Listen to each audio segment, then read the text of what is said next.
Appendix, Narcotics, and the North Notebooks. Summary. Among the voluminous testimony and documents received by the Iran-Contra Committee was a significant amount of material relevant to matters under investigation by the Subcommittee on Narcotics, Terrorism, and International Operations. In early 1987, the Subcommittee Chairman, Senator John F. Kerry, and Senator Daniel K. Inouye, the Chairman of the Senate Select Committee on Secret Military Assistance to Iran and the Nicaraguan Opposition, worked out an agreement under which the staff assigned to the subcommittee would receive the necessary special security clearances to study all of the documents to which the Iran-Contra committees had access. In November and December 1987, the cleared committee staff read thousands of pages of Iran-Contra committee material, including the North Notebooks, which consisted of 2,848 pages of spiral-bound notes taken by North on a daily basis from September 1984 through November 1986, covering his activities, telephone calls, and meetings while he was at the National Security Council. In reviewing these notebooks, the committee staff found a number of references to narcotics, terrorism, and related matters which appeared relevant and material to the subcommittee's inquiry. However, in many of these cases, material in the notebooks adjacent to the narcotics references has been deleted from the material provided to the committee. Upon reviewing the matter with staff of the Iran-Contra committees, the subcommittee learned that neither the Iran-Contra committees nor the White House had had access to uncensored North notebooks. Instead, North or his attorney had deleted portions of the notebooks which they considered to be outside the jurisdiction of the Iran-Contra committees. In all, 1,269 of the pages of the notebooks were censored to some extent by North or his attorneys prior to being delivered to the Iran-Contra committees, with 155 pages blacked out completely. This occurred because North took the notebooks from the White House in November 1986 before his documents were impounded and turned them over to his lawyer, Brendan Sullivan. The notebooks were then subpoenaed by the Iran-Contra committees. North asserted his Fifth Amendment constitutional right and was then given limited immunity by the committees to compel his testimony. After North was given immunity, his attorneys still objected to furnishing the full notebooks, contending that they were not relevant to the committee's investigation, and North need only furnish portions which he and his attorneys determined were relevant. Because of the Iran-Contra committee's very tight deadlines and the need to have the notebooks for at least a brief period prior to beginning the questioning of North, the committees agreed to allow North's lawyers to make deletions from the notebooks. North or his attorneys blacked out hundreds of notebook pages and numerous entries. Some of these censored entries were read by the committee lawyers, but most were not. Most important, the lawyers who read the diaries at that time did not know names, dates, and places which would later prove to be important, and therefore were not in a position to determine the relevance of the material deleted. The Iran-Contra committee's staff had only a few days to review the material before North was questioned. The thousands of pages were furnished in often illegible copies and would have required weeks of analysis to make sense of under the best of conditions. Under a fundamental agreement over classification, which the Iran-Contra committees made with the White House, the notebooks were classified at code word level and could only be released after a review by a White House declassification team. Following the review of the diary entries by cleared staff, Senator Kerry read several hundred pages of the North notebooks and wrote the White House on January 25, 1988, requesting the immediate declassification of 543 pages containing references to drugs and drug trafficking. North's probe of the investigation into North's activities initiated by the Foreign Relations Committee in 1986 and related matters. A White House declassification team declassified some of the requested materials. Some of the materials were deemed not relevant to the investigation, and others were not declassified because the White House team could not determine what they meant without reading portions not in their possession, since they had previously been censored by North and his attorneys.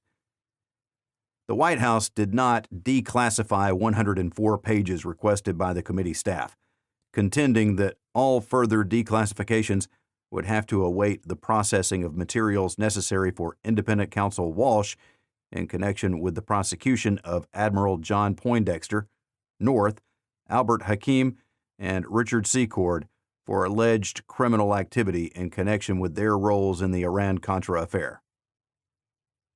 When the committee staff discussed the problem posed by the high classifications given the materials within the North notebooks, White House counsel A.B. Culvahouse said the White House considered the notebooks the property of the federal government and subject to classification at the highest levels.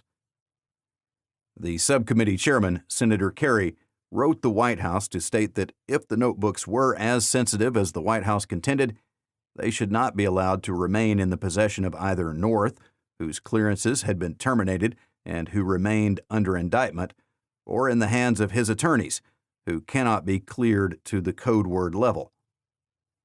While reiterating that it considered the materials to be highly classified, the White House took no steps to secure the materials it contended remained federal property.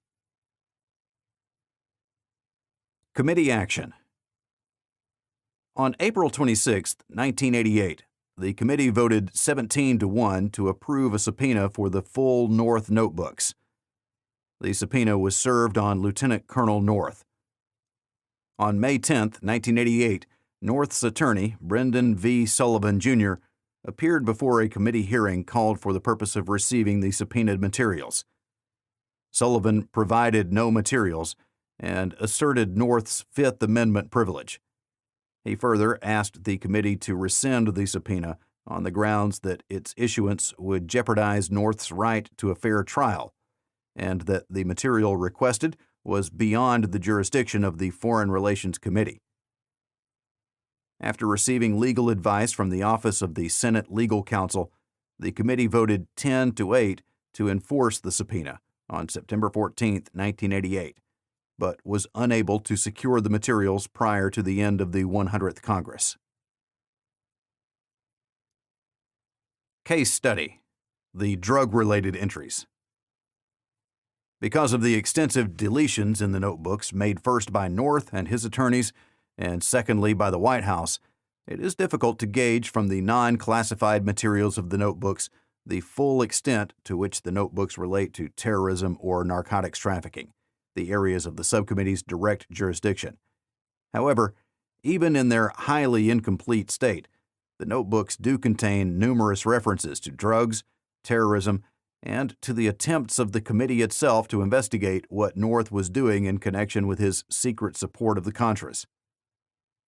Among the entries in the North notebooks which discernibly concern narcotics or terrorism are: May 12, 1984. Contract indicates that Gustavo is involved with drugs. Q0266. June 26, 1984. DEA, followed by 2 blocks of text deleted by North. Q0349. June 27, 1984. Drug case. DEA program on controlling cocaine. Ether cutoff. Colombians readjusting. Possible negotiations to move refining effort to Nicaragua. Pablo Escobar, Colombian drug czar. Informant pilot is indicted criminal. Carlos Leder. Freddie Vaughn. Q0354. July 9, 1984. Call from Claridge. Call Michelle re narco issue. RIG at 1000 tomorrow. Q0384. DEA Miami. Pilot went talked to Vaughn. Wanted AC to go to Bolivia to pick up paste. Want AC to pick up 1,500 kilos. Bud to meet with group. Q0385. July 12, 1984. General Gorman. Include drug case. Q0400. Call from Johnstone. White House deletion. Leak on drug. 0402. July 17, 1984. Call to Frank M. Bud Mullins. Leak on DEA piece. Carlton Turner. Q0418. Call from Johnstone. McManus, LA Times, says NSC source claims WH has pictures of Borge loading cocaine in Nick. Q0416.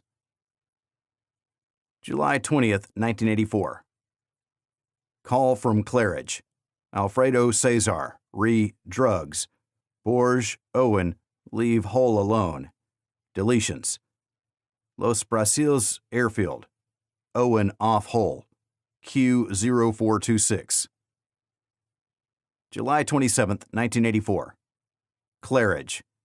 Block of White House deleted text follows. Arturo Cruz, Jr. Get Alfredo Cesar on drugs. Q0450. July 31, 1984. Finance. Libya, Cuba. Bloc countries. Drugs. Pablo Escobar. Frederick Vaughn. Q0460. July 31, 1984. Staff queries White House deletion. Role in DEA operations in Nicaragua. Q0461. December 21, 1984. Call from Claridge. Furch. White House deletion. Tams, Costa Rica. Felix Rodriguez close to White House deletion. Not associated with Villoldo. Bay of Pigs. No drugs. Q0922. January 14, 1985. Rob Owen. John Hull. No drug connection. Believes. Q0977. July 12, 1985. $14 million to finance came from drugs. Q1039. August 10, 1985. Meeting with AC. Name of DEA person in New Orleans bust on Mario, DC 6. Q1140. February 27, 1986. Meeting with Lou Tams. DEA auction AC seized as drug runners. $250,000 to $260,000 fee. Q2027. Numerous other entries contain references to individuals or events which subcommittee staff has determined have relevance to narcotics, terrorism, or international operations, but whose ambiguities cannot be resolved without the production of the deleted materials by North and his attorneys. Accordingly, the subcommittee continues to believe that the production of the deleted material could shed important light on a number of issues in connection with foreign policy, law enforcement, and narcotics and terrorism. The chairman of the subcommittee will urge that further steps be taken to secure the original North notebooks in an uncensored form. Allegations of interference with the committee investigation. The current subcommittee investigation grew out of a probe conducted in the spring of 1986 by Senate staff of the subcommittee chairman, Senator John Kerry. This investigation moved to the full Foreign Relations Committee following an executive session of the committee June 26, 1986. The Kerry probe explored a variety of charges from a variety of sources that the Contras and their supply operations had engaged in weapons smuggling, narcotics trafficking, misappropriations of funds, and related offenses. The probe also explored allegations that the NSC and Lieutenant Colonel Oliver North were managing Contra military operations and supplies during the period when such activity was proscribed by the Boland Amendment. Among the specific allegations of criminal activity focused on by Senator Kerry's office were charges relating to alleged weapons shipments involving the Civilian Military Assistance Group and Cuban Americans in Miami active in supporting the Contras, including a number of persons who have since been indicted on Neutrality Act, weapons charges, or narcotics charges. Beginning in April 1986, Senator Kerry sought for 8 months to convene public hearings regarding these allegations. No such hearings took place, in part because material provided to the committee by the Justice Department and distributed to members following an executive session June 26, 1986, wrongly suggested that the allegations that had been made were false. On October 5, 1986, the subcommittee received sworn testimony from an assistant U.S. attorney that officials in the Justice Department sought to undermine the attempts by Senator Kerry to have hearings held on the allegations. The subcommittee also learned that confidential transcripts of committee proceedings had been provided to the Justice Department without authorization and placed in the files of the then U.S. Attorney for the Southern District of Florida, Leon Kellner, who was responsible for prosecuting the Miami Neutrality Act cases. AUSA Jeffrey Feldman, who prosecuted the Neutrality Act cases in Miami related to the committee's investigation, testified under oath that on November 18, 1987, he met with Tom Merrim, assistant head of the Internal Security Division of the Justice Department, and with the head of the division, John Martin. Feldman testified that at this meeting, Merrim stated that representatives of the Justice Department, DEA, and FBI met in 1986, quote, to discuss how Senator Kerry's efforts to get Lugar to hold hearings on the case could be undermined, end quote. Feldman Memcom of November 18, 1987, time-stamped 10:47 a.m. at the Criminal Division of Justice, subpoenaed by committee. Feldman testimony, October 5, 1988, page 24. Feldman testified before the subcommittee that as a result of Merrim's statements, he, quote, became concerned because I felt that perhaps the reason that my investigation was delayed was because I was looking at the identical allegations that you, the Senate Foreign Relations Committee, was looking at. It made sense that if the department didn't support your investigation, then they wouldn't support my investigation. I became concerned that my investigation could have been quashed because they had gone forward with it. It would have lent credibility to the allegations that you wanted to explore. End quote. Subcommittee testimony of Feldman, page 29. Feldman testified that following his meeting with Merrim and Martin, he returned to Miami and reviewed documents given to him by Leon Kellner, the former U.S. Attorney for the Southern District of Florida. Feldman testified that in reviewing these files, he found a transcript of an executive session of the Senate Foreign Relations Committee, documents from the committee investigation, and memoranda between Deputy Assistant Attorney General Kenneth Bergquist and committee staff on coordinating efforts, quote, to basically show that what you, Kerry, were saying wasn't necessarily correct, end quote. Subcommittee testimony of Feldman, page 29. Feldman testified that he has a number of questions regarding the information he found in the files provided him by U.S. Attorney Kellner. Quote, if the Justice Department opposed your investigation, did Mr. Kellner know about it? And if he did know about it, did he let that factor influence his decision in delaying my investigation? Was my memo revised for disinformation purposes? Was it revised so that it could be used against you? In other words, if going to the grand jury would lend credibility to the Senate investigation, the opposite decision would take away from it, and if you had a memo to that effect, it would detract from the allegations that you were trying to encourage the Senate to explore. End quote.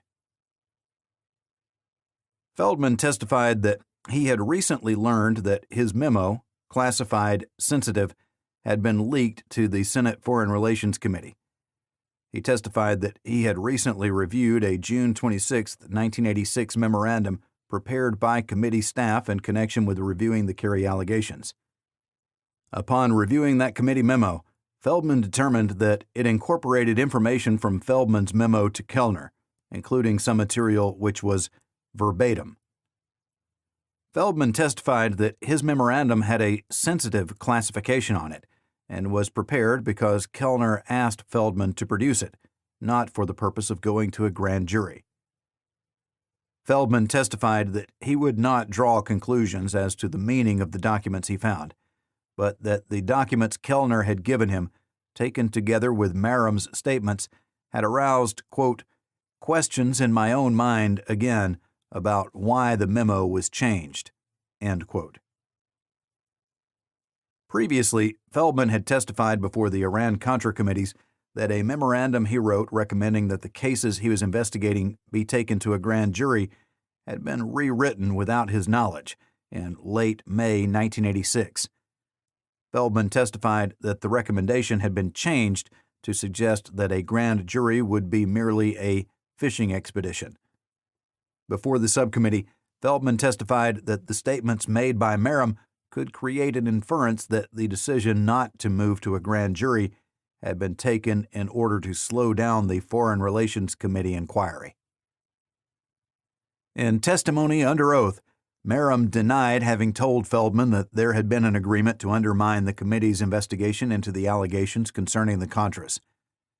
Merrim also denied that he had ever participated in discussions to undermine or block Senator Kerry's attempts to hold congressional hearings.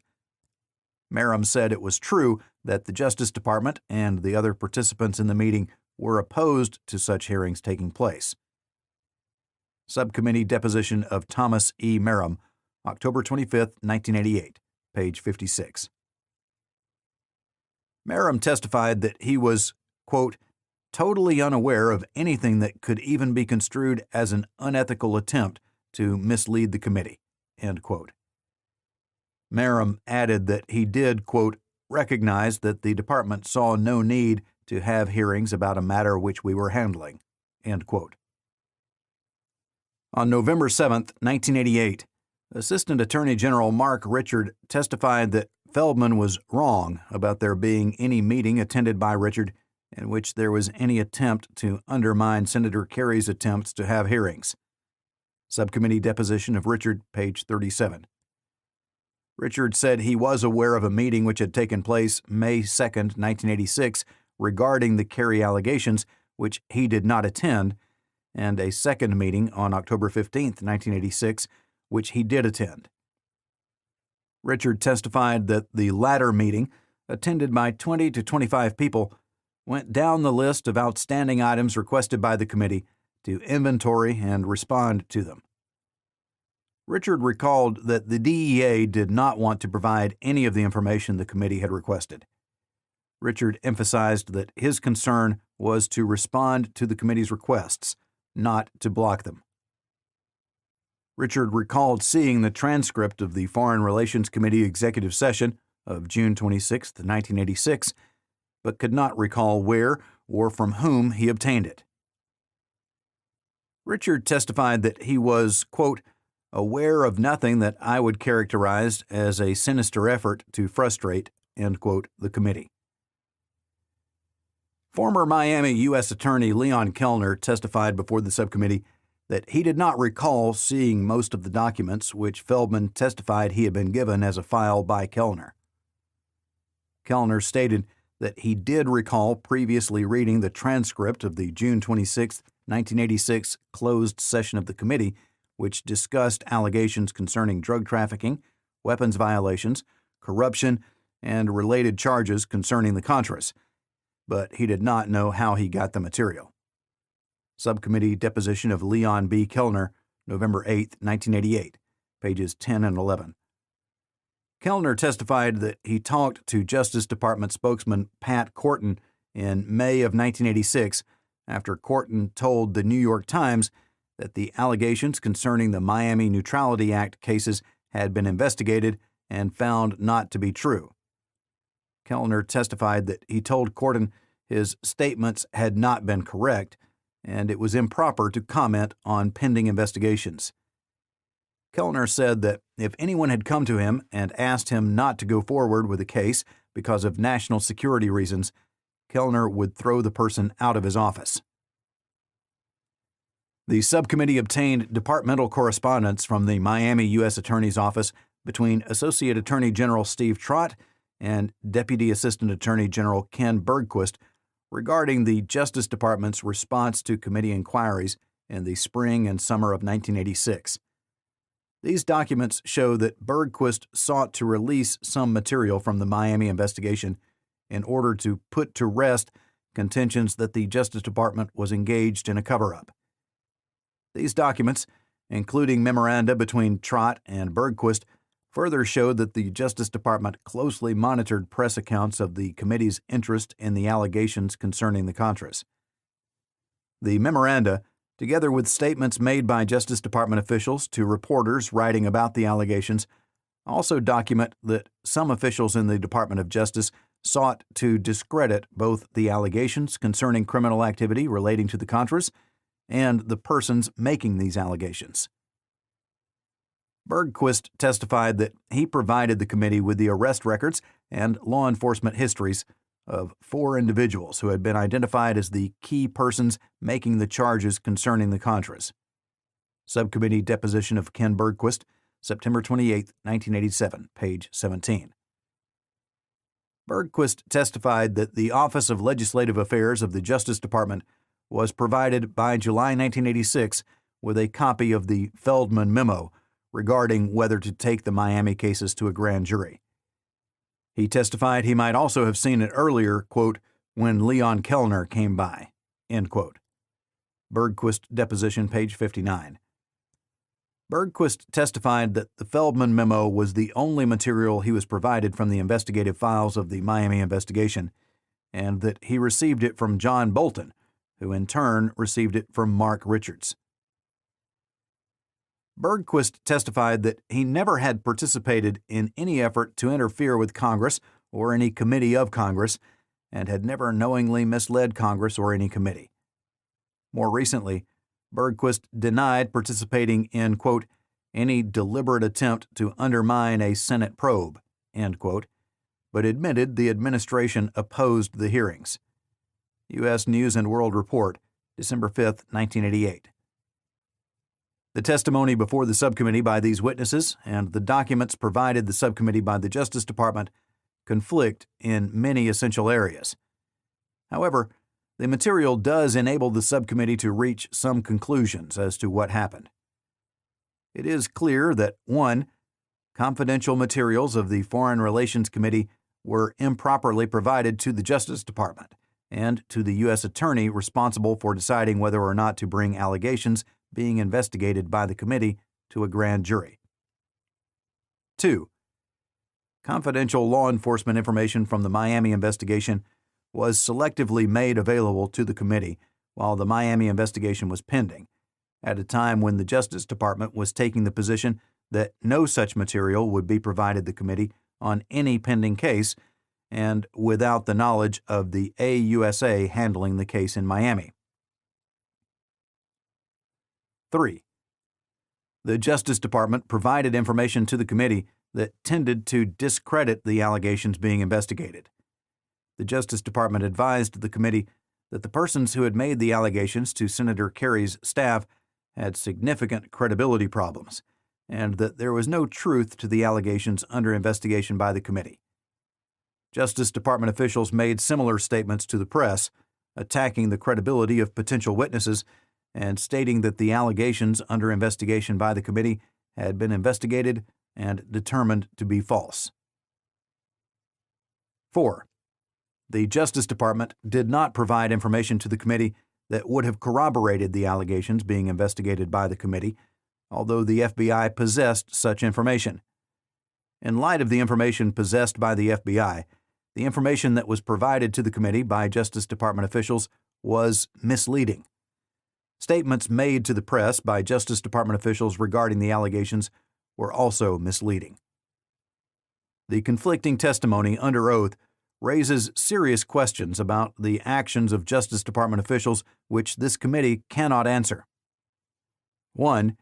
Did the U.S. Attorney's Office in Miami decide not to convene a grand jury on allegations of gun running and Neutrality Act violations in May 1986 because of concerns that the convening of a grand jury would increase the probability of an investigation into these allegations by the Foreign Relations Committee. 2.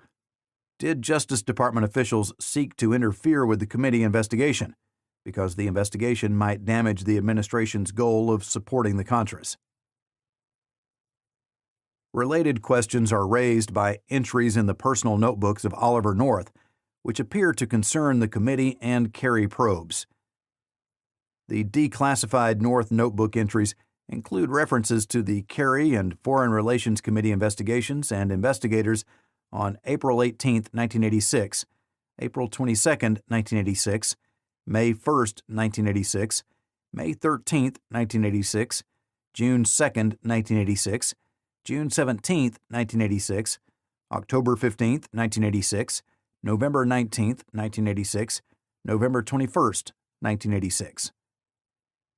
The entries show that North was provided with information regarding Senator Kerry's attempts to have hearings in the spring and fall of 1986 at a time when the information was committee confidential.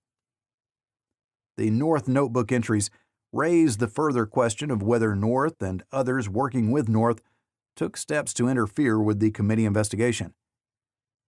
In August, North's courier, Robert Owen, was asked by John Hull to transmit copies of falsified affidavits charging the Kerry staff with bribing witnesses to both the U.S. Attorney's Office in Miami and to the Senate Ethics Committee. The U.S. Attorney then provided a copy of these affidavits to the Justice Department in Washington.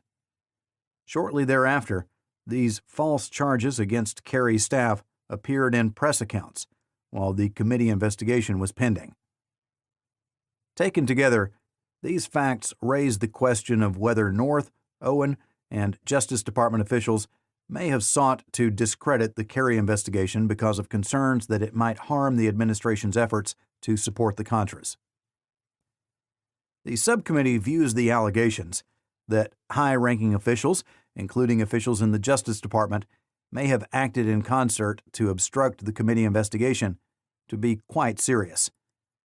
When high-ranking officials deliberately provide false or misleading information to congressional investigation, the result is that the Congress cannot carry out its constitutionally mandated responsibilities, and our system of government is put at risk. The following chronology details a number of events and facts relevant to any further investigation of these matters. Chronology: May 4, 1983. Ramon Milian Rodriguez, a self-professed money launderer for the Medellin cocaine cartel, is arrested by DEA agents while attempting to leave Fort Lauderdale aboard his personal jet with $5 million in his personal jet. Prior to his arrest on money laundering charges, for which he was later convicted, he told federal agents that, quote, "the money was all the proceeds of narcotics transactions," end quote, and he provided a list of narcotics traffickers whose taxes he prepared. Among those he named were Luis Rodriguez.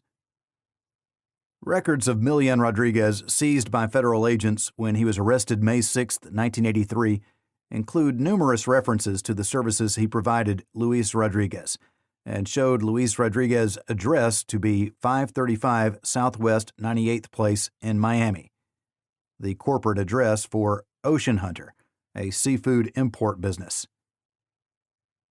Trial documents: U.S. v. Rodriguez, S.D., Florida, 1983. May 27, 1983. While investigating the bombing of the Continental Bank in Miami, Miami police detectives receive allegations regarding Contra operations in Costa Rica being supported by narcotics funds involving a company called Ocean Hunter, which is traced to Luis Rodriguez, a Miami-based Cuban American who has been named as a drug trafficker earlier that month by his indicted accountant, Ramon Milian Rodriguez. The address for the company was 535 Southwest 98th Street, the same address shown in the records seized by the government in its prosecution of Ramon Milian Rodriguez. On September 26, 1984, this material is approved to FBI intelligence S.A. George Kaczynski and recorded in an FBI 302. March 2, 1984, and April 13, 1984. Luis Rodriguez is interviewed by IRS agents regarding ocean hunter, drug trafficking, and money laundering, and takes the Fifth Amendment on almost every question. Documents on file in U.S. v. Rodriguez, N.D. of Florida, 1988. June 26, 1984. North Notebook entry reads, "Call from Owen, John Hull, protection. John now has private army of 75 to 100. Cubans involved in drug. Up to 100 more Cubans expected. Redaction. Iran-Contra Q344. July 20th, 1984. North Notebook entry reads, "Call from Claridge. Alfredo Cesar, drugs. Borges, Owen leave Hull alone. Iran-Contra 426. July 23, 1984. Oliver North Notebook entry reads, "Call from Rob Owen. Call from John Hull. Pastora convinced that Hull has sold out. Q0432. September 1, 1984. 2 Americans die in the downing of a helicopter by Nicaragua. The 2 Americans are members of Civilian Military Assistance Group, CMA. The helicopter was equipped with rocket pods and an M60 machine gun. The attack is part of a Contra assault on a Nicaraguan base at Santa Clara. Following the downing, members of CMA meet with a representative of the U.S. Embassy in Honduras, who instructed them in a cover story, directing them to say they were not involved in combat, but on a humanitarian mission, because the true story was, quote, not in the interests of the United States, end quote. FBI 302 of Thomas V. Posey, 8-6-87. October 12, 1984. The Boland Amendment is signed into law, prohibiting direct or indirect support by the United States for the Contras. October 25, 1984.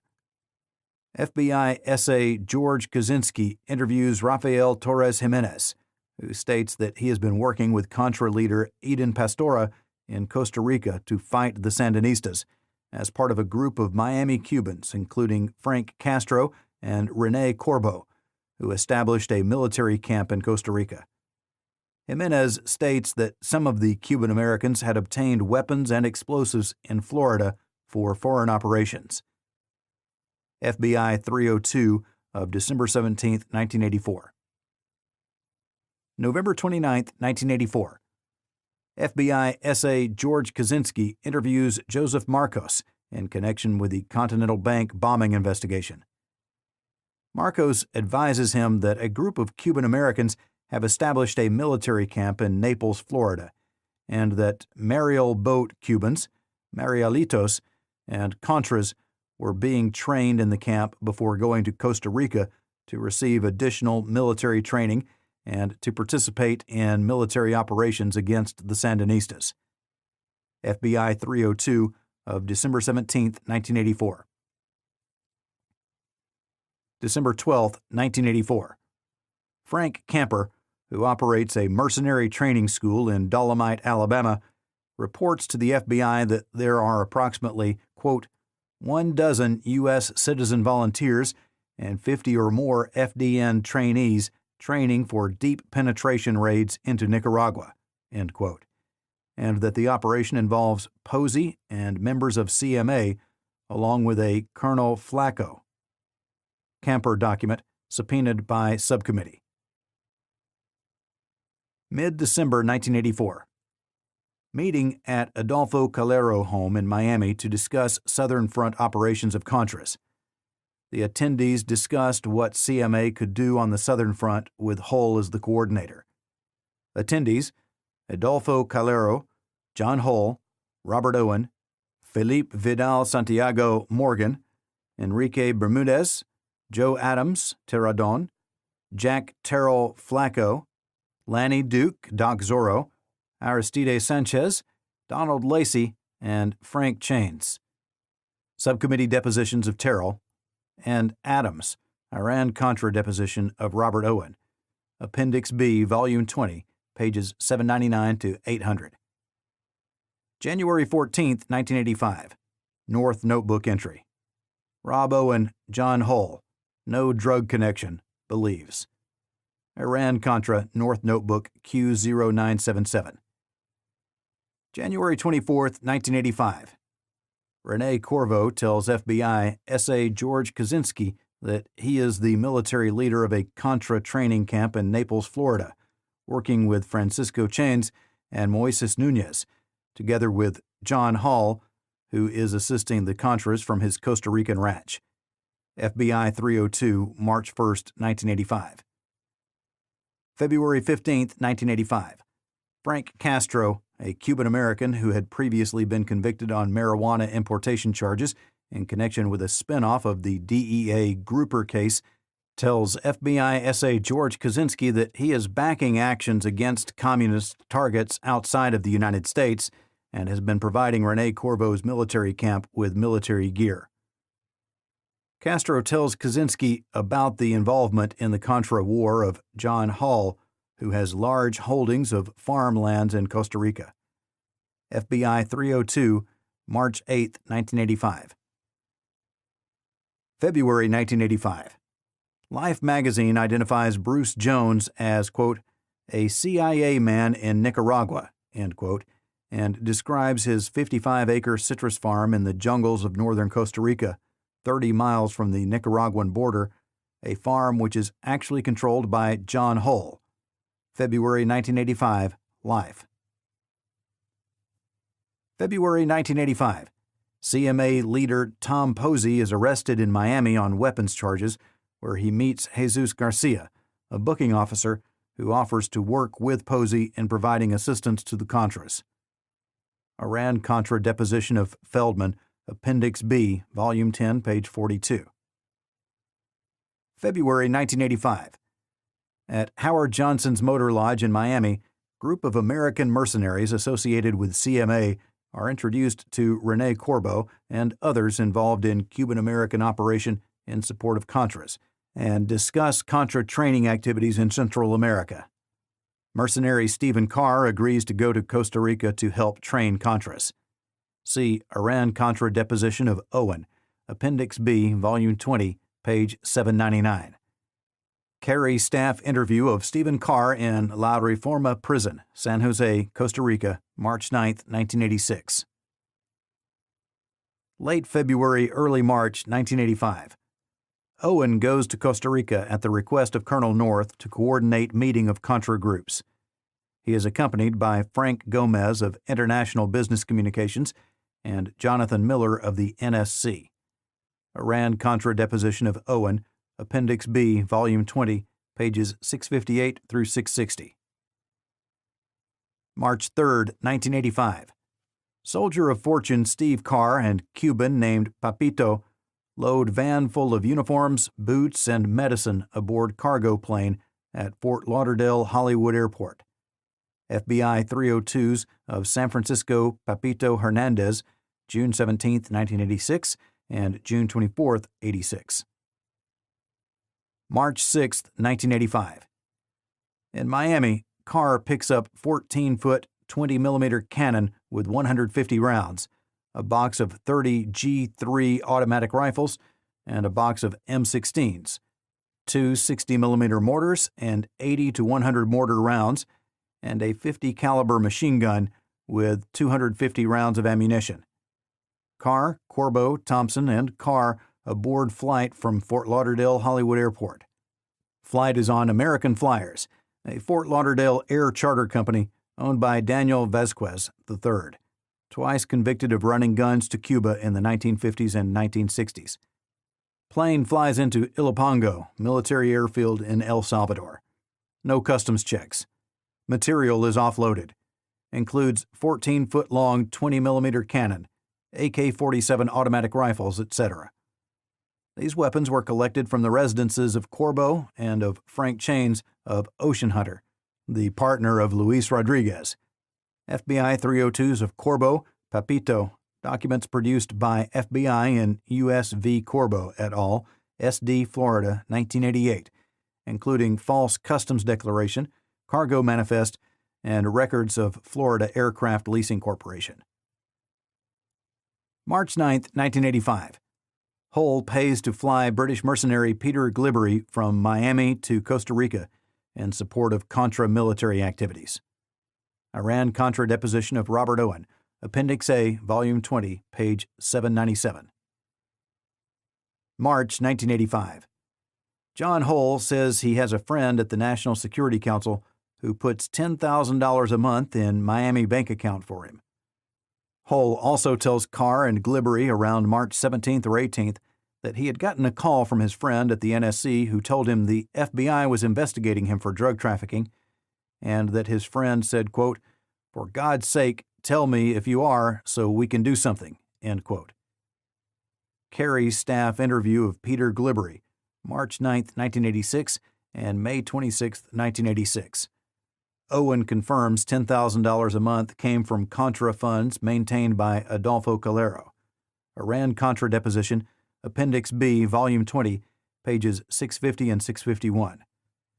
Owen later testifies that a film producer named Larry Spivey had told Owen he had talked with the FBI and that, quote, "the FBI is watching Hull for drug trafficking," end quote. Iran-Contra deposition of Owen, Appendix B, Volume 20, page 821. March 20th or 24th, 1985. Small plane lands at Hull's airstrip with an RDA pilot. In plane are clothes, boxes, U.S. Army manuals written in Spanish from Special Forces School. Pilot was to bring supplies north, but had landed on wrong field. Hull, Owen, Davies, and Glibbery and RDA pilot fly in the RDA plane and Hull's to the wrong strip 50 miles away and find the plane. In the plane is a .50 caliber Browning, boxes of uniforms, and other materials. Arms are then sent to Wright airstrip. Iran-Contra deposition of Robert Owen, Appendix B, Volume 20, pages 664 through 665. See also Kerry's staff interview of Peter Glibbery, March 9, 1986, and May 26, 1986. April 24, 1985. Carr, Glibbery, and 3 other mercenaries are arrested in Costa Rica on property controlled by John Hull following an April 9th raid on Nicaragua. See Iran-Contra deposition of Courier, Appendix B, Volume 8, pages 199 through 200. April 26, 1985. The State Department confirms that 2 U.S. citizens have been arrested by Costa Rican police. Diane Dillard, State Department spokesman and Officer of Consular Affairs, states, quote, "All we know is that they are in jail and that the consular officer from the embassy is visiting them," end quote. Dillard cites press reports that Hull denied the men were on his property and suggests that Hull, quote, "happens to have his farm in the wrong neighborhood," end quote. Interpress Service, April 26, 1985. June 7, 1985.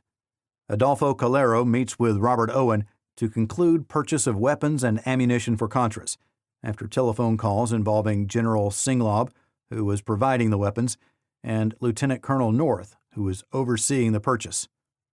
Iran-Contra testimony of Robert Owen, May 14, 1987, pages 343 through 346. July 8, 1985. Following a July 7, 1985 press conference at La Reforma prison in Costa Rica, the New York Times and Miami Herald report that 2 mercenaries claim to have flown out of Fort Lauderdale March 6th on flight loaded with weapons for the Contras. The mercenaries, Stephen Carr and Peter Glibbery, name John Hull as the chief liaison to the Contras in Costa Rica. July 8, 1985, New York Times. July 21, 1985, Miami Herald. July 28, 1985. FBI agent Courier initiates Neutrality Act investigation on basis of reading July 21, 1985 article in Miami Herald quoting Carr and Glibbery's statements about supporting the Contras from South Florida. Iran-Contra deposition of Courier, Appendix B, Volume 8, pages 198 and 199. August 8, 1985. New York Times reports on front page that Contras are getting advice from White House on operations and that NSC aides were helping Contras raise money from private sources. It describes the Contras as the account of an unnamed military officer in the NSC. New York Times. August 9, 1985. Following meeting with Robert Owen, North Notebook entry reads, DC-6, which is being used for run out of New Orleans, is probably being used for drug runs into U.S. North Dock number 36336. August 10, 1985. North Notebook entry reads, Southern Front, John Hull to arrange for redacted training. Iran-Contra Appendix A, page 374. Later entry for that date reads, Meeting with AC. Name of DEA person in New Orleans re-bust on Mario DC-6. Iran-Contra Appendix A, page 376. August 15, 1985. Garcia is arrested on machine gun charges. He tells ATF arresting officers that MAC-10 and silencer were intended to be shipped to Honduras for the Nicaraguan Contras, and he was part of a paramilitary group that was going to attack the embassy in Managua, Nicaragua. He also states that he was a close friend of Tom Posey, the head of CMA, and that Garcia had given firearms and ammunition to Posey in the past to be shipped to the Contras and Americans in Central America. Statement of Dennis Hamburger, ATF arresting officer, August 27, 1985, in U.S. v. Garcia, SD, Florida, 1985. August 25, 1985. The New York Times reports that John Hull is reportedly helping Contras and is acting as the FDN contact in Costa Rica. August 25, 1986, New York Times, new anti-Sandinista unit forming on south border, page 3. October 11, 1985. Financial Times of London publishes interviews with Carr and Glibbery in which they claim that Hull said he was receiving $10,000 per month from the National Security Council. Financial Times, Soldiers Fail to Find Their Fortune, page 5. December 20th, 1985. AP states, reports link Nicaraguan rebels to cocaine trafficking, describing case of Sebastian Gonzalez and alleged involvement of Eden Pastora in using drug money to buy supplies. AP Nexus. January 7, 1986. The Miami U.S. Attorney's Office begins to investigate the cases after Garcia was interviewed by FBI at MCC in Miami, alleging a plot hatched in 1985 in Miami to assassinate U.S. Ambassador Tams and to pick up a reward from Colombia Medellin cartel member Jorge Ochoa. In the interview, Garcia placed Tom Posey of Civilian Military Assistance, CMA, Stephen Carr, Peter Glibbery, Sam Hall, and Bruce Jones in the plot. The FBI, quote, had very, very good information of what actually had occurred regarding gun running already. The truth regarding the flight and other flights. Extremely good information. We were aware of Miami Cubans involved in gun running, weapons, ammunition, several occasions from Miami to Central America, the people involved, where the guns had been stored, how the money was raised, end quote. Iran-Contra, deposition of Courier, Appendix B, Volume 8, pages 205 and 206. January 9, 1986. The State Department begins making payments from the U.S. Treasury to Frigorificos de Puntarenas, a money laundering and drug smuggling operation controlled by Cuban Americans working on Contra supply efforts with René Corbo on behalf of the Contras from funds appropriated for humanitarian assistance by the Congress. The payments continue in installments to April 20th, 1986, totaling $261,932. GAO analysis of NHAO payments. FBI memorandum of interview in Re Luis Rodriguez, April 3, 1987, with Carlos Soto, from U.S. v. Rodriguez. FBI 302s of George Kaczynski, produced in U.S. v. Corbo. January 14, 1986. Garcia is polygraphed. The first FBI agent reviewing the polygraph determines that Garcia had passed. A second review in Washington concludes that Garcia's answers were inconclusive on the existence of plot and false on Tom Posey's involvement. Iran-Contra deposition of Mark Richard, pages 78 and 79.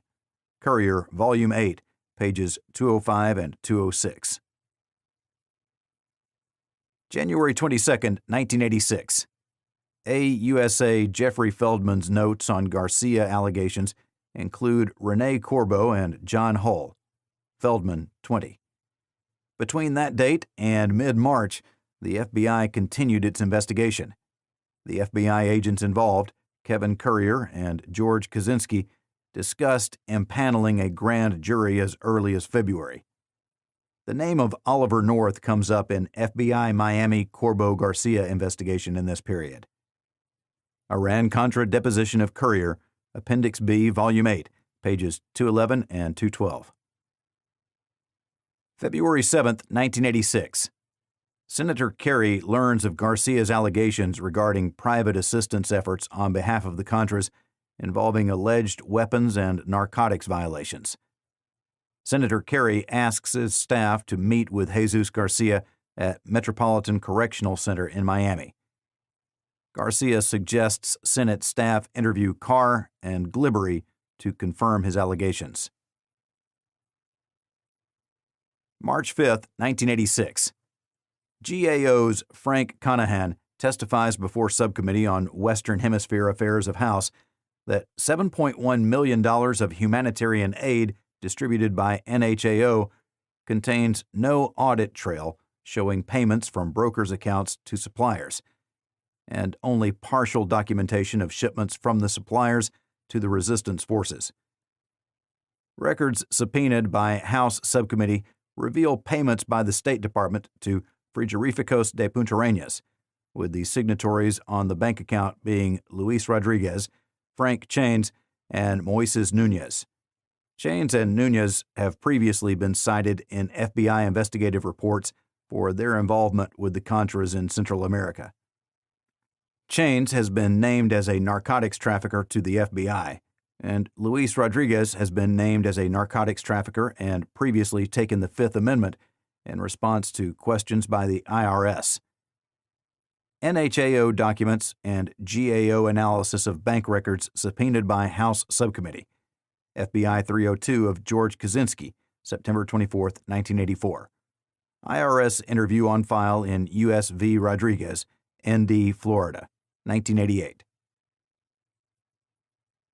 March 8, 1986. Senator Kerry's staff interview Carr and Glibbery at La Reforma prison in Costa Rica. At that meeting, Carr and Glibbery repeat allegations they had made in the past to the press regarding the presence of explosives and mines on Hull Farm, and the connections between North's courier Robert Owen, Hull, and the Cuban Americans providing support to the Contras. March 13, 1986. Assistant Director of FBI Oliver B. Buck Revel sent an urgent inquiry to FBI Miami about Costa Rican and Miami neutrality case, asking for a summary of the Corbo investigation expeditiously. A 38-page LHM, or letterhead memorandum, is sent in March to Revel from Courier and Kaczynski in response to Revel's request. It mentions Owen's name, as well as Hull and Sam Hull, as among the targets of the grand jury that Courier and Kaczynski are then anticipating. Iran-Contra deposition of courier, Appendix B, Volume 8, page 229. In addition to Revel, the original LHM was sent to U.S. Attorney's Office in Miami, to Customs in Miami, and to HQ. March 14, 1986. Assistant AG Mark Richard calls Miami U.S. Attorney Kellner to ask him about a case involving allegations of an alleged plot to assassinate the ambassador to Costa Rica, and a variety of other allegations, including blowing up embassies. Iran-Contra deposition of Kellner, Appendix B, Volume 14, page 1031. FBI agent Kevin Currier and Miami public defender John Mattis, Garcia's lawyer, met with Feldman.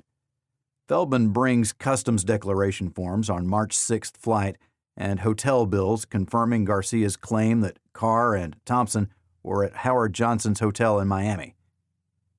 Kellner appeared at meeting, asking, quote, "Does anybody know anything about these mercenaries in Costa Rica?" End quote. It was Feldman's impression that he asked this as a consequence of a phone call from Justice.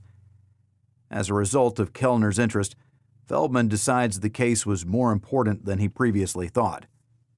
Kellner and Feldman agree that Feldman will go to Costa Rica to check the case out. Iran-Contra deposition of Feldman, Appendix B, Volume 10, page 55. Feldman tells Mattis that he hopes to impanel a grand jury on case. According to FBI agent Currier, Kellner states he had been on the phone with high-ranking officials in the U.S. Department of Justice regarding Garcia and the mercenaries incarcerated in La Reforma prison in Costa Rica. Iran-Contra deposition of Currier, Appendix B, Volume 8, page 213. March 17, 1986. Kellner is called by Mark Richard of Justice to request a continuance in Garcia's sentencing hearing. According to Feldman, quote, "Between March 14th and 17th, it was a lot of momentum building up," end quote. Feldman files for a continuance at Justice's request. Iran-Contra deposition of Feldman, Appendix B, Volume 10, page 60. Iran-Contra deposition of Kellner, Appendix B, Volume 14, page 1034. March 18, 1986. The San Francisco Examiner reports that, quote, "one or two Contras may have dealt cocaine," end quote. The article cites a State Department official, William Walker, as acknowledging that a few Contras might have been involved who were associated with the Arde group, but could provide no details. Examiner, page A12. March 18, 1986. Feldman's notes refer to Daniel Vasquez, Jaime Ortega, and other possible targets of neutrality probe, include Rene Corbo, Frank Castro, Francisco Chains, Felipe Vidal, Juan Perez Franco, Stephen Carr, Peter Glibbery. According to Feldman, George Kaczynski discovers that Corbo and other Cubans might not only have been involved in bombing the Continental Bank in Miami, but also in training people at paramilitary camps and sending them down to Costa Rica. Iran-Contra deposition of Feldman, Appendix B, Volume 10, page 63. March 18, 1986.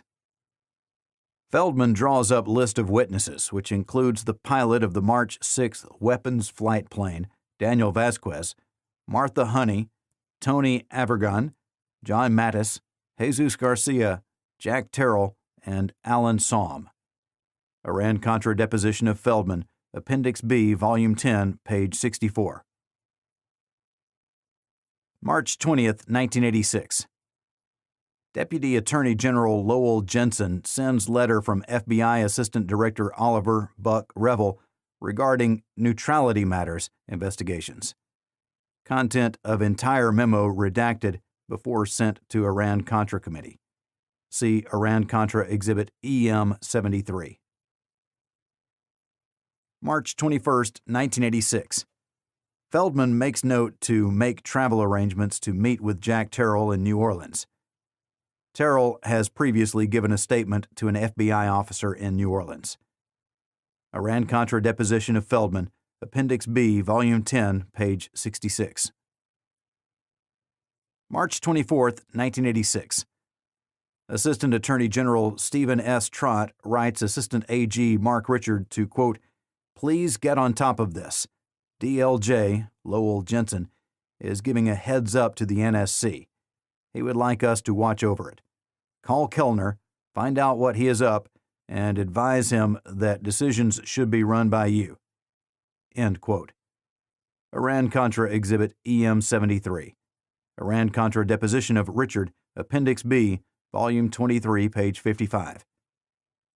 Jensen testifies that he then briefed Admiral Poindexter in the NSC about the allegations made by Jesus Garcia, including Neutrality Act violations and alleged Contra gun running. It was the only time Jensen ever briefed Poindexter on a case. Iran-Contra deposition of Jensen, Appendix B, Volume 14, pages 582 through 593. Richards says this memo was justified because NSC should be alerted about a plot to attack U.S. facilities and, quote, "It's natural that somebody in this context better tell the NSC, assuming you give any credence to the allegations," end quote. Richards says that the memo meant that decisions on the case to prosecute or not prosecute, the ultimate decision to indict or not indict, should be run by him. Richards says he has no idea why the case was being treated so seriously, that one would have to ask Trott or Jensen. Richards has written an undated note from this period.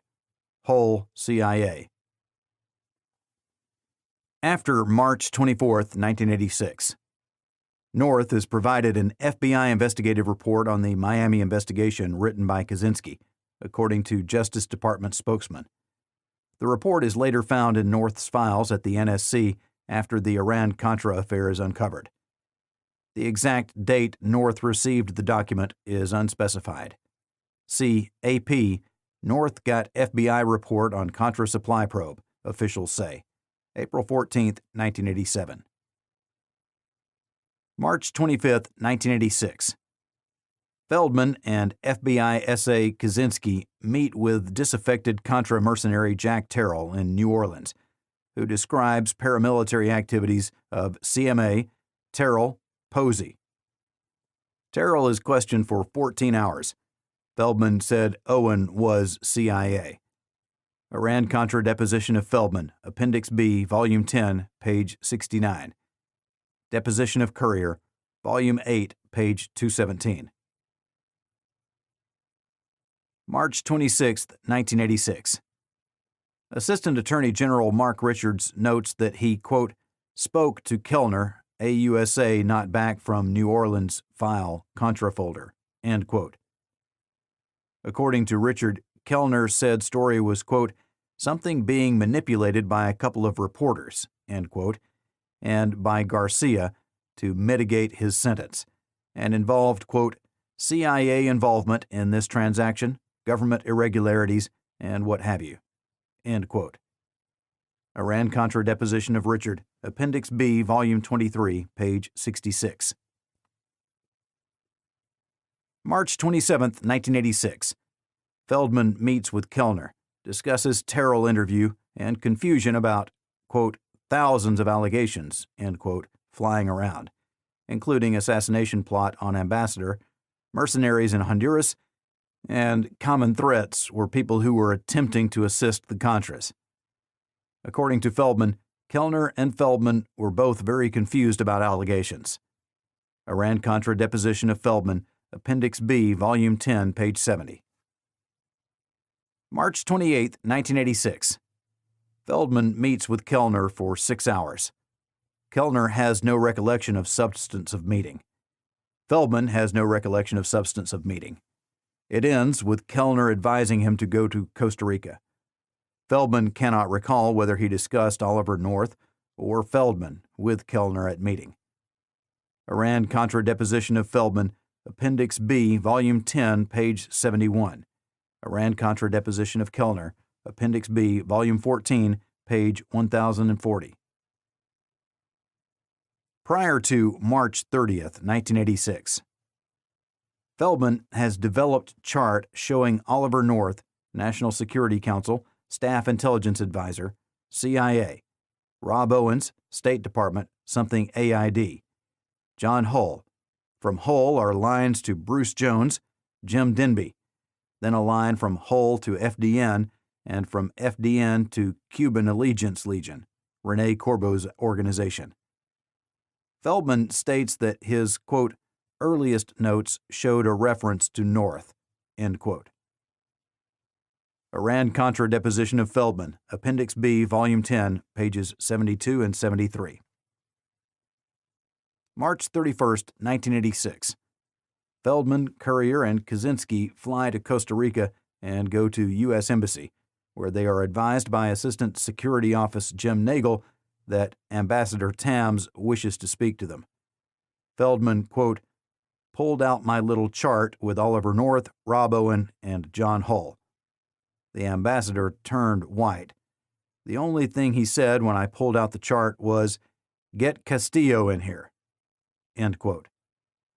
Iran-Contra deposition of Feldman, Appendix B, Volume 10, page 79. Deposition of Courier, Volume 8, page 222.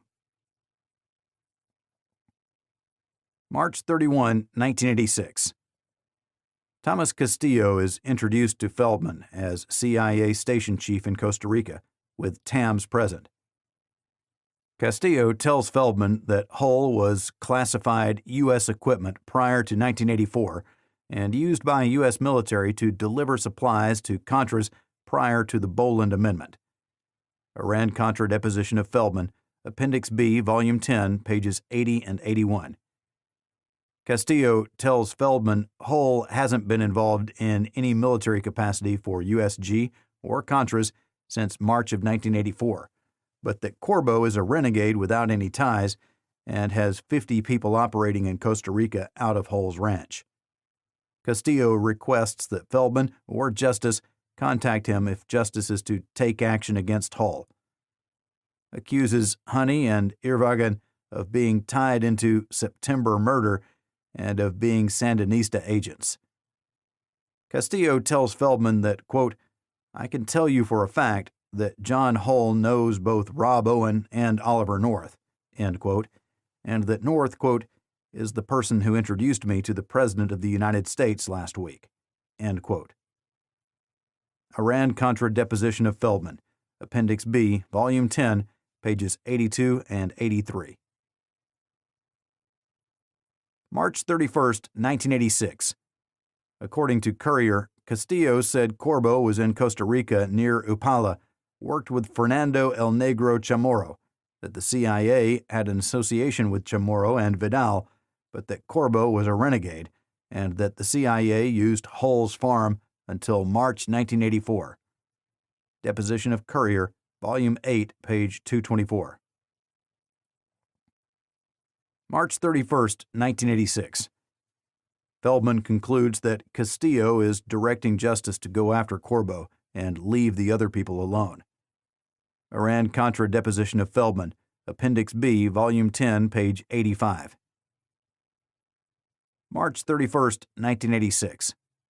North notebook entry states, quote, call from redacted, Assistant U.S. Attorney, 2 FBI, and Resident Agent Rene Corbo, Terrell, Flacco, CMA, guns to redacted.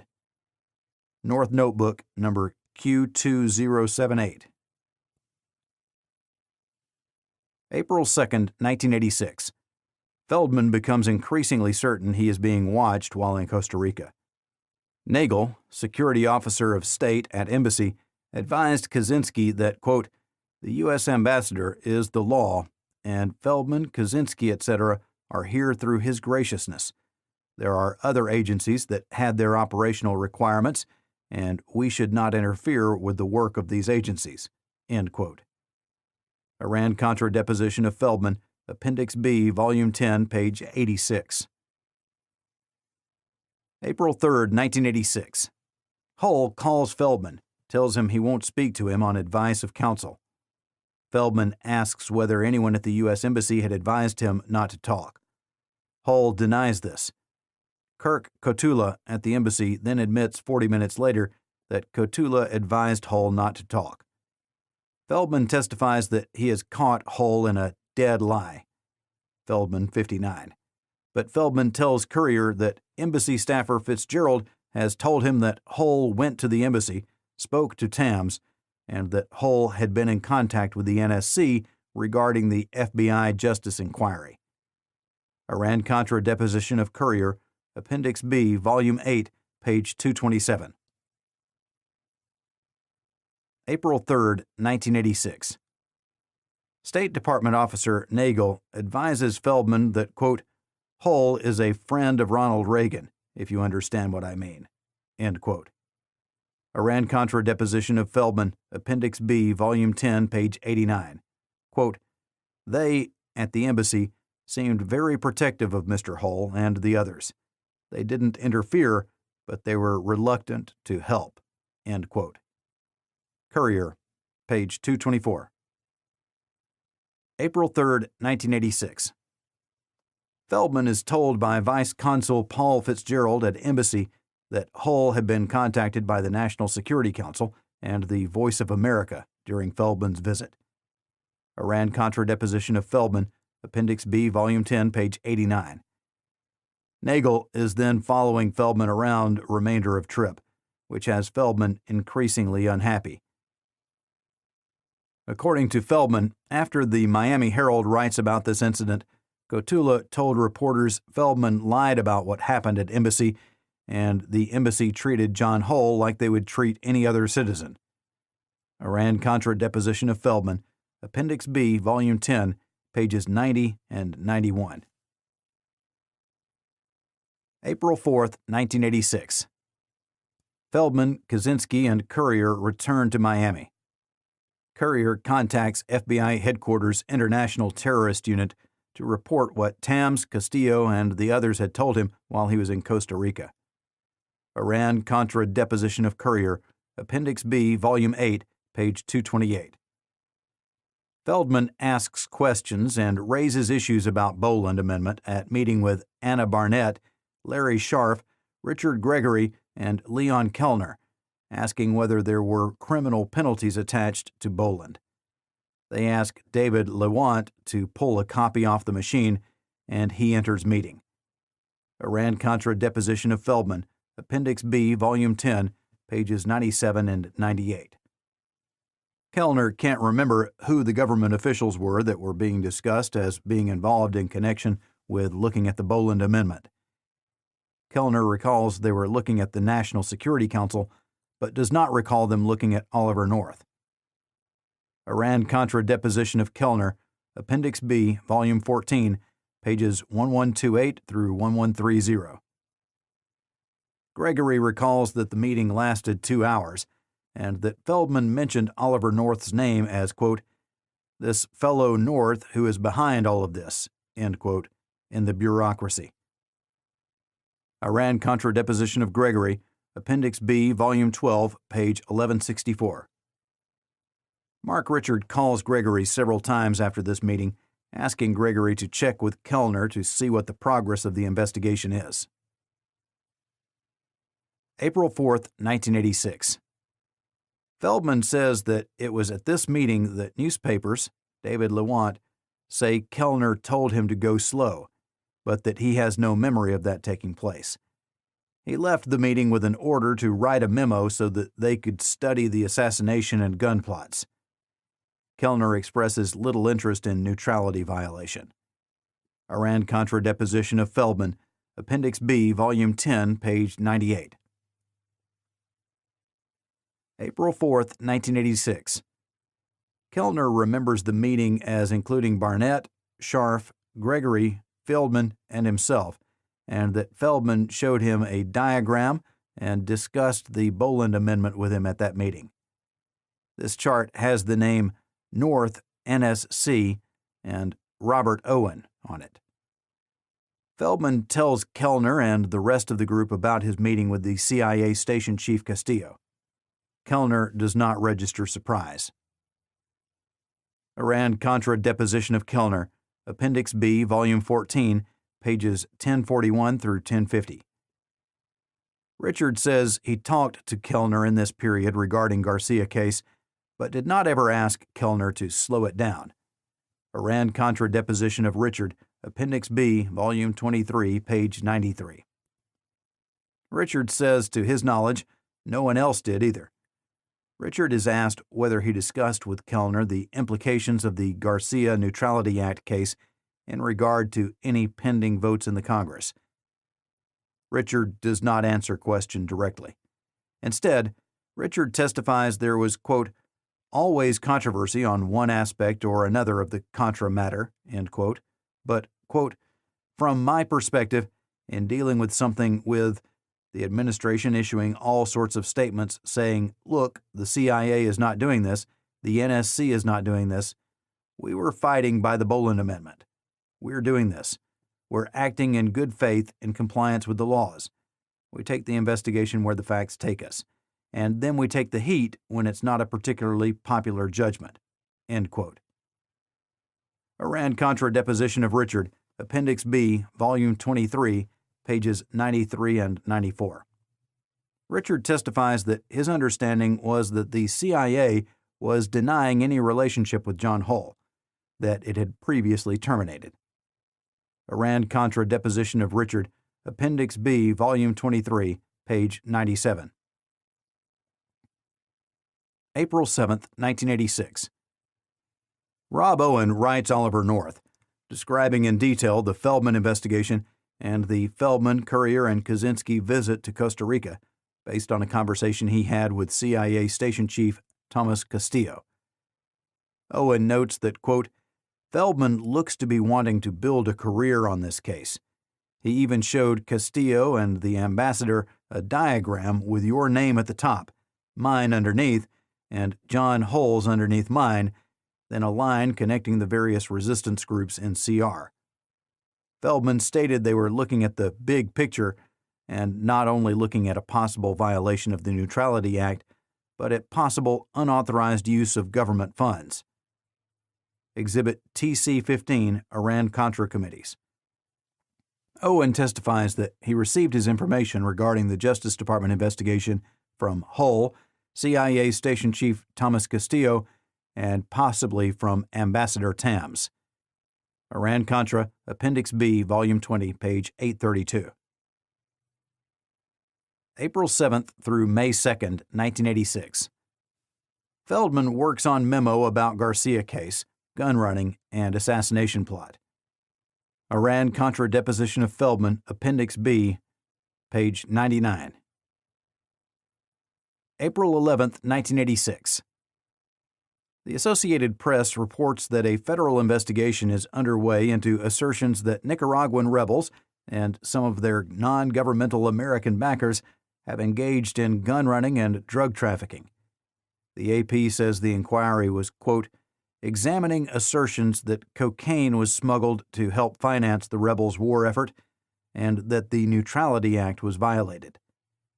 The article quoted Jack Terrell as stating he had been interviewed by the FBI on allegations concerning weapons shipments from the U.S. to Contra base camps in Central America, involvement of Contras in drug smuggling, and a reported conspiracy to assassinate the U.S. ambassador to Costa Rica, Louis Tams. AP report appears in the New York Times and Washington Post. April 11, 1986. The Boston Globe reports that U.S. Attorney's Office in Miami is investigating allegations of extensive criminal activity by soldiers of fortune working with the Contras that include gun running and a plot to attack U.S. Embassy in Costa Rica. Story quotes Anna Barnett, spokesman for Kellner, as saying, quote, it is a very hot topic, end quote. Article quotes Senator Kerry as saying, quote, over the past few months, my office has engaged in an investigation of alleged drug smuggling, gun running, Neutrality Act violations, and other equally, if not more serious offenses. To date, we have received substantial corroboration for these activities. It's vital for Congress to investigate these matters fully in order to uncover the truth. End quote. April 11, 1986. Feldman discusses Associated Press article with Kellner and Barnett. Feldman tells Kellner the Miami cases are a hot potato. Kellner replies, quote, "Politics are not for me to consider. The only thing that I need to consider is the evidence and the law." End quote. Iran-Contra deposition of Feldman, Appendix B, Volume 10, page 100. April 11, 1986. Poindexter writes memorandum of senior staff meeting to discuss FBI story on drugs and gun running by Contras. Poindexter exhibits, Iran-Contra committees, page 41. April 12, 1986. Attorney General Meese visits Miami and meets with Kellner in course of visiting FBI agents hospitalized after a shootout. Kellner meets Meese at airport and drives in convoy to hospital.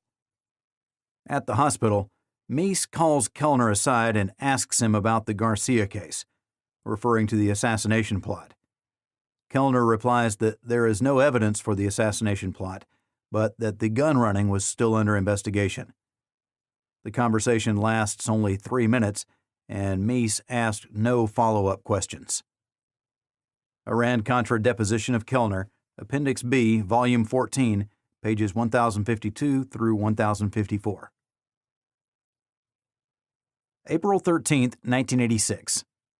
Memo sent from Trott to Richard and Tonsing of Justice referring to the Boland Amendment and requesting a memorandum on the amendment. It is triggered by, quote, "one of many congressional requests for appointment of special prosecutor," end quote. Iran-Contra deposition of Richard, Appendix B, Volume 23, page 48. April 17, 1986. The Washington Post reports that the Reagan administration acknowledges that some rebels, quote, "may have engaged in," end quote, drug trafficking, but were not acting on the orders of their leaders. According to the Post, Elliott Abrams developed a 3-page document for Congressman Charles Stenholm stating that, quote, "individual members of the resistance may have engaged in such activity, but it was, insofar as we can determine, without the authorization of resistance leaders," end quote. Post A40.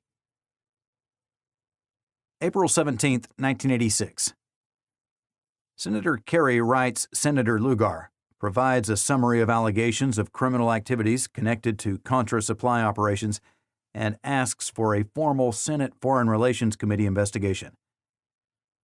Among the activities cited by Senator Kerry are the Tams murder conspiracy, the La Penca bombing, drug smuggling connecting Colombia, Costa Rica, Nicaragua, and the U.S., weapons smuggling involving CMA and Brigade 2506, transport of arms from Miami and New Orleans to Contras in Central America. Kerry Lugar Correspondence. April 18, 1986. Oliver North writes in his notebook, quote, "Sheenan investigating La Penca in consort with Senator Kerry trying to get evidence linking RR to La Penca," end quote. North Notebook Q2109. April 21, 1986. Stephen Carr writes Feldman, care of Cotula at U.S. Embassy in Costa Rica, asking for opportunity to cooperate so that he can get out of jail. Iran-Contra deposition of Feldman, Appendix B, Volume 10, page 105. April 22, 1986. Kerry's staff provides detailed information on its investigation, including a list of targets, to committee staff of the Senate Foreign Relations Committee. Entry in North Notebook reads, Bill Perry, Kerry investigation, violations. North Notebook Q2111. April 24, 1986. Feldman meets with Kellner. No notes of what was discussed. Iran-Contra deposition of Feldman, Appendix B, Volume 10, page 106. April 25, 1986. Feldman again meets with Kellner. No notes of what was discussed. Iran-Contra deposition of Feldman, Appendix B, Volume 10, page 105. April 26, 1986. Feldman again meets with Kellner. No notes of what was discussed. Iran-Contra deposition of Feldman, Appendix B, Volume 10, page 105. Feldman works on first draft of his prosecutorial memo, downplaying the investigation but recommending a grand jury. It was the first of many versions of the Feldman memo, all dated May 14th. There are 6 in all. Iran-Contra deposition of Courier, Appendix B, Volume 8, pages 233 through 235. April 28, 1986. Feldman submits first draft to Kellner, who advises him that he does not like it because it is not sufficiently detailed. Feldman rewrites it. Feldman says, quote, "Investigation has dispelled Garcia's story, but we have learned CMA, actively assisted FDN in Honduras, Costa Rica, between November 84 and April 85. There is no question Rene Corbo and CME actively recruited individuals in the U.S. to train and or fight with the FDN and Contras. Further investigation may also verify Carr's claim the weapons were among the items shipped from the U.S. to Salvador." End quote. Iran-Contra deposition of Feldman, Appendix B, Volume 10, page 106. April 28, 1986. Kellner says Feldman memo started in middle, and its conclusion, further investigation may also verify Carr's claim that weapons were among the items shipped from the United States to San Salvador, El Salvador, was inadequate. Kellner says he intended it to go to Washington and wanted it to be clear and formal. Iran-Contra deposition of Kellner, Appendix B, Volume 14, pages 1059 and 1060. April 30th, 1986. Miami Herald reports that North's activities may have violated Boland Amendment, citing his involvement in fundraising for Contras. Miami Herald 8A. Sometime in this period, Feldman shows Courier revised memorandum. Feldman tells Courier that Kellner had told him to change the recommendation for the grand jury and that instead it concluded that the grand jury was premature. This version did not include the fishing expedition language, and that language was not included in the version the FBI was given in June of 1986. Courier never sees the fishing expedition version until after Iran-Contra came to light. Iran-Contra deposition of Courier, Appendix B, Volume 8, pages 234 and 235. May 1st, 1986. Pat Korten, Public Affairs, U.S. Department of Justice, tells AP that there is no substance to gun running charges. Quote, "It's a classic case of much ado about nothing. The U.S. Attorney and the FBI have conducted an inquiry into all of the charges, and none of them have any substance. It's unfortunate the junior senator from Massachusetts puts more credence in them than we do. All leads were completely exhausted. Interviews were conducted in Florida, Louisiana, Central America, and turned up absolutely nothing. We ran it down, and there isn't anything there." End quote. AP. Courier testifies that the FBI never interviewed Owen or Posey, 2 targets of the investigation. However, the FBI had by then interviewed Corbo and corroborated the fact that flights had occurred where weapons were on board, and Corbo and others were recruiting individuals from Miami to fight with the Contras. Iran-Contra deposition of Courier, Appendix B, Volume 8, pages 237 through 239. May 1st, 1986. North Notebook entry reads, "Meeting with redacted Kerry Travel, Q2127." Early May 1986. Kellner is annoyed at press reports saying there was no investigation of Garcia case and asks Barnett to call Washington and say it was wrong, that in fact there was an investigation going forward. Barnett calls Pat Korten. Kellner decides that he will send Feldman memo to Washington to counter these misstatements. Iran-Contra deposition of Kellner, Appendix B, Volume 14, pages 1055 through 1056.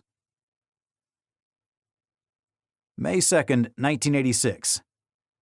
Representatives of the FBI, Justice Department, DEA, and State Department meet to discuss the approach of their agencies to responding to Senator Kerry's attempts to convene hearings on allegations concerning the Contras.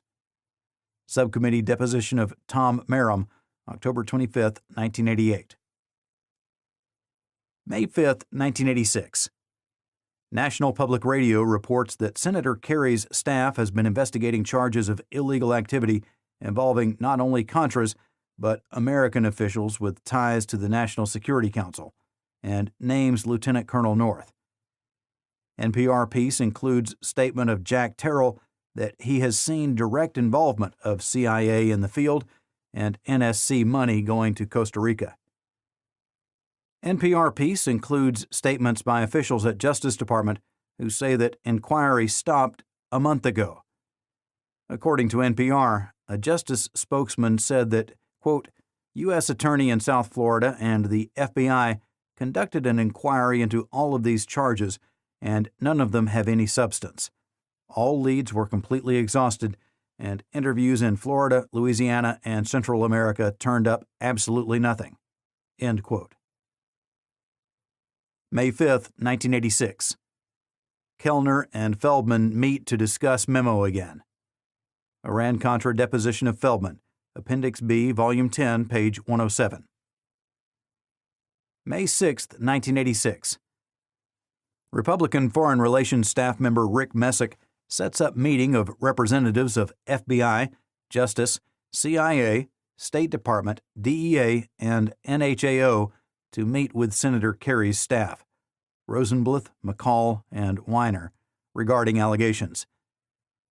Senator Kerry's staff details allegations about Neutrality Act violations in Florida. CIA representatives state that the allegations are false. The CIA representatives state that they have information regarding the specific flights involved cited by the Kerry staff, specifically including a March 6, 1985 flight. The CIA representatives state that no weapons were aboard the planes.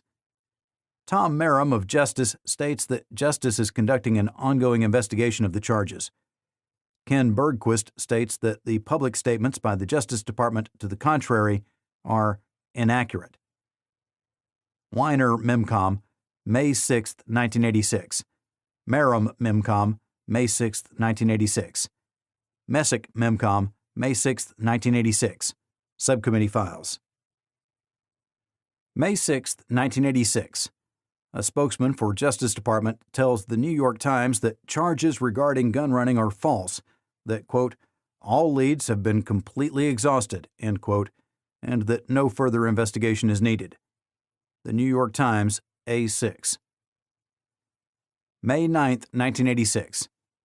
After previously meeting with FBI Assistant Director Oliver B. Revel, North meets with FBI agents and asks them to investigate half a dozen people whose activities he believed were tied to foreign agents, including Terrell and Senator Kerry.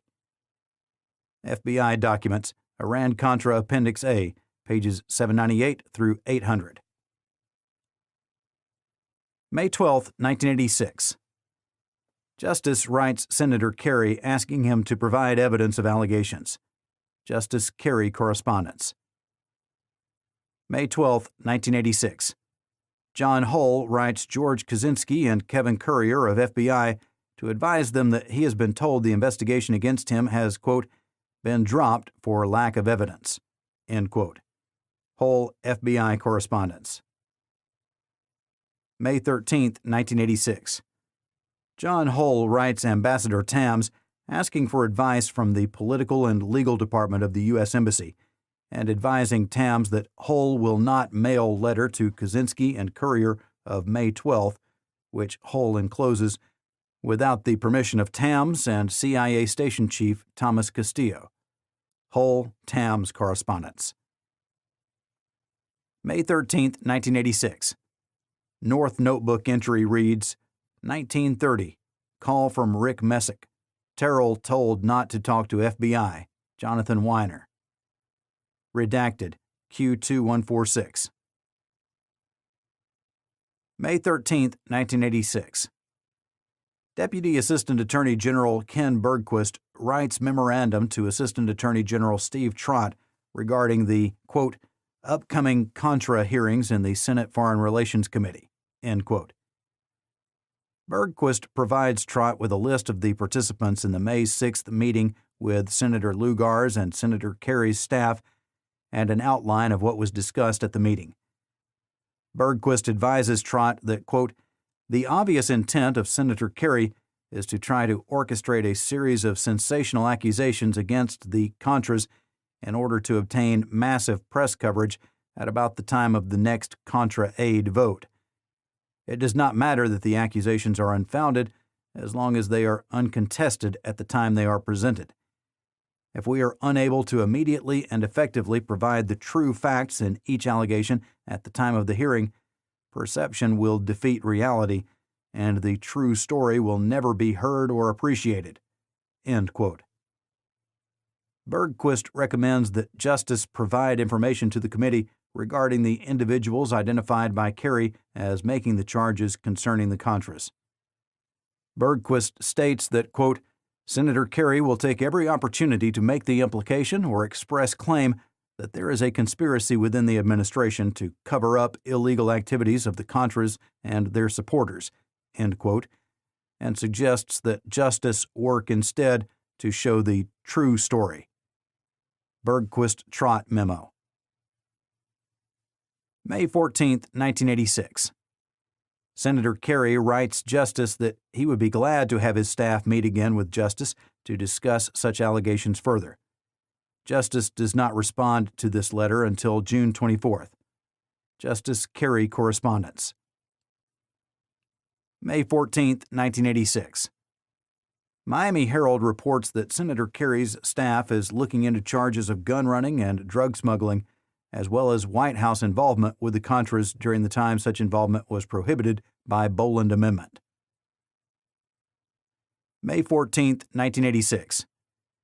AUSA Feldman and FBI agent Courier meet, go over memo line by line, and both conclude that they should go forward with a grand jury investigation. Iran-Contra deposition of Feldman, Appendix B, Volume 10, page 107. May 14, 1986. Draft of Feldman memo setting forth the prosecution's case in connection with the Miami Neutrality Act prosecution of Rene Corbo et al. States, quote, a grand jury investigation would ultimately reveal gun-running activity, including gun running and neutrality violations. Due to the political nature of this case, I am not sure such violations could be successfully prosecuted in South Florida. End quote. Iran-Contra deposition of Feldman, Appendix B, Volume 10, page 108.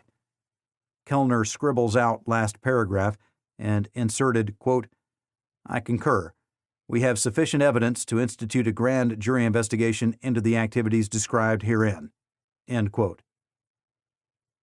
Iran-Contra deposition of Feldman, Appendix B, Volume 10, pages 108 through 109. Iran-Contra deposition of Kellner, Appendix B, Volume 14, page 1060. May 20th, 1986. Scharf, Barnett, Kellner, and Feldman meet. Scharf expresses opposition to going to grand jury. At end of meeting, Kellner asks Feldman to change conclusion of memo, and he agrees to do so.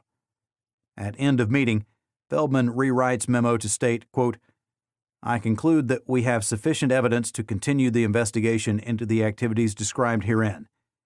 At present, it would be premature to take this matter to the grand jury. Some background work still needs to be finished. Upon completion of this work, I believe a grand jury investigation may be in order.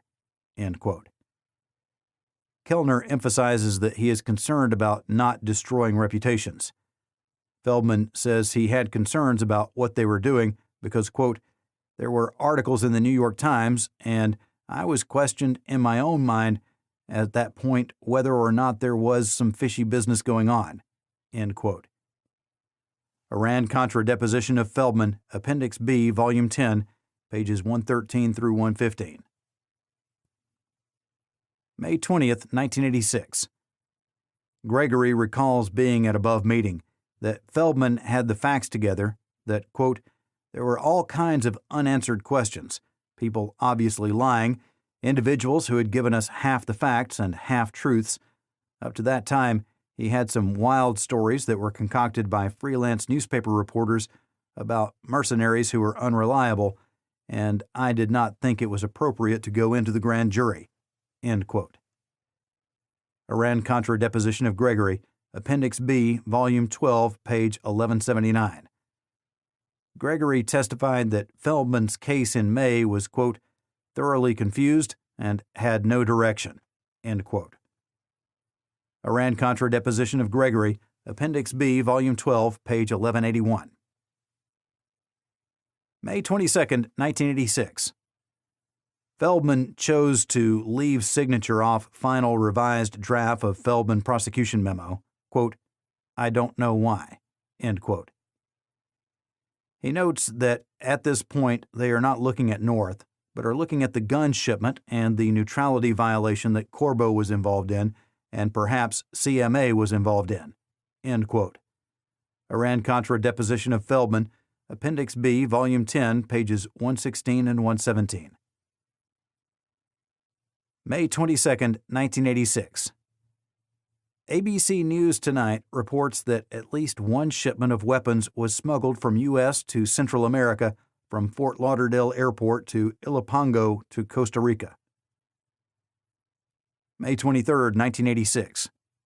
Deputy Assistant A.G. Bergquist writes Assistant A.G. Trott to pass on requests for information regarding Stephen Carr, Jack Terrell, and Jesus Garcia in preparation for foreign relations hearings. The information requested is for arrest records and any statements made to the FBI by each of these individuals. Bergquist-Trott memo. Bergquist also provides Trott with a summary of key stories on Contra's involvement in crime. The summary lists 39 stories which appeared in the press from 12/13/84 to 5/22/84. Kellner file provided to AUSA Jeffrey Feldman, subpoenaed by Subcommittee. May 24, 1986.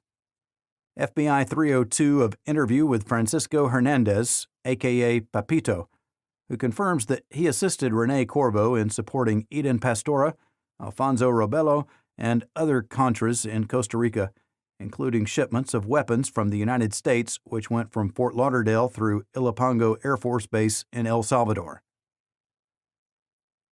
May 27, 1986. Feldman makes list of interviews that need to be conducted. Iran-Contra deposition of Feldman, Appendix B, Volume 10, page 118. June 1, 1986. Miami Herald reports that a special investigative unit will be set up within the House Judiciary Committee to probe allegations of criminal activity by Contras.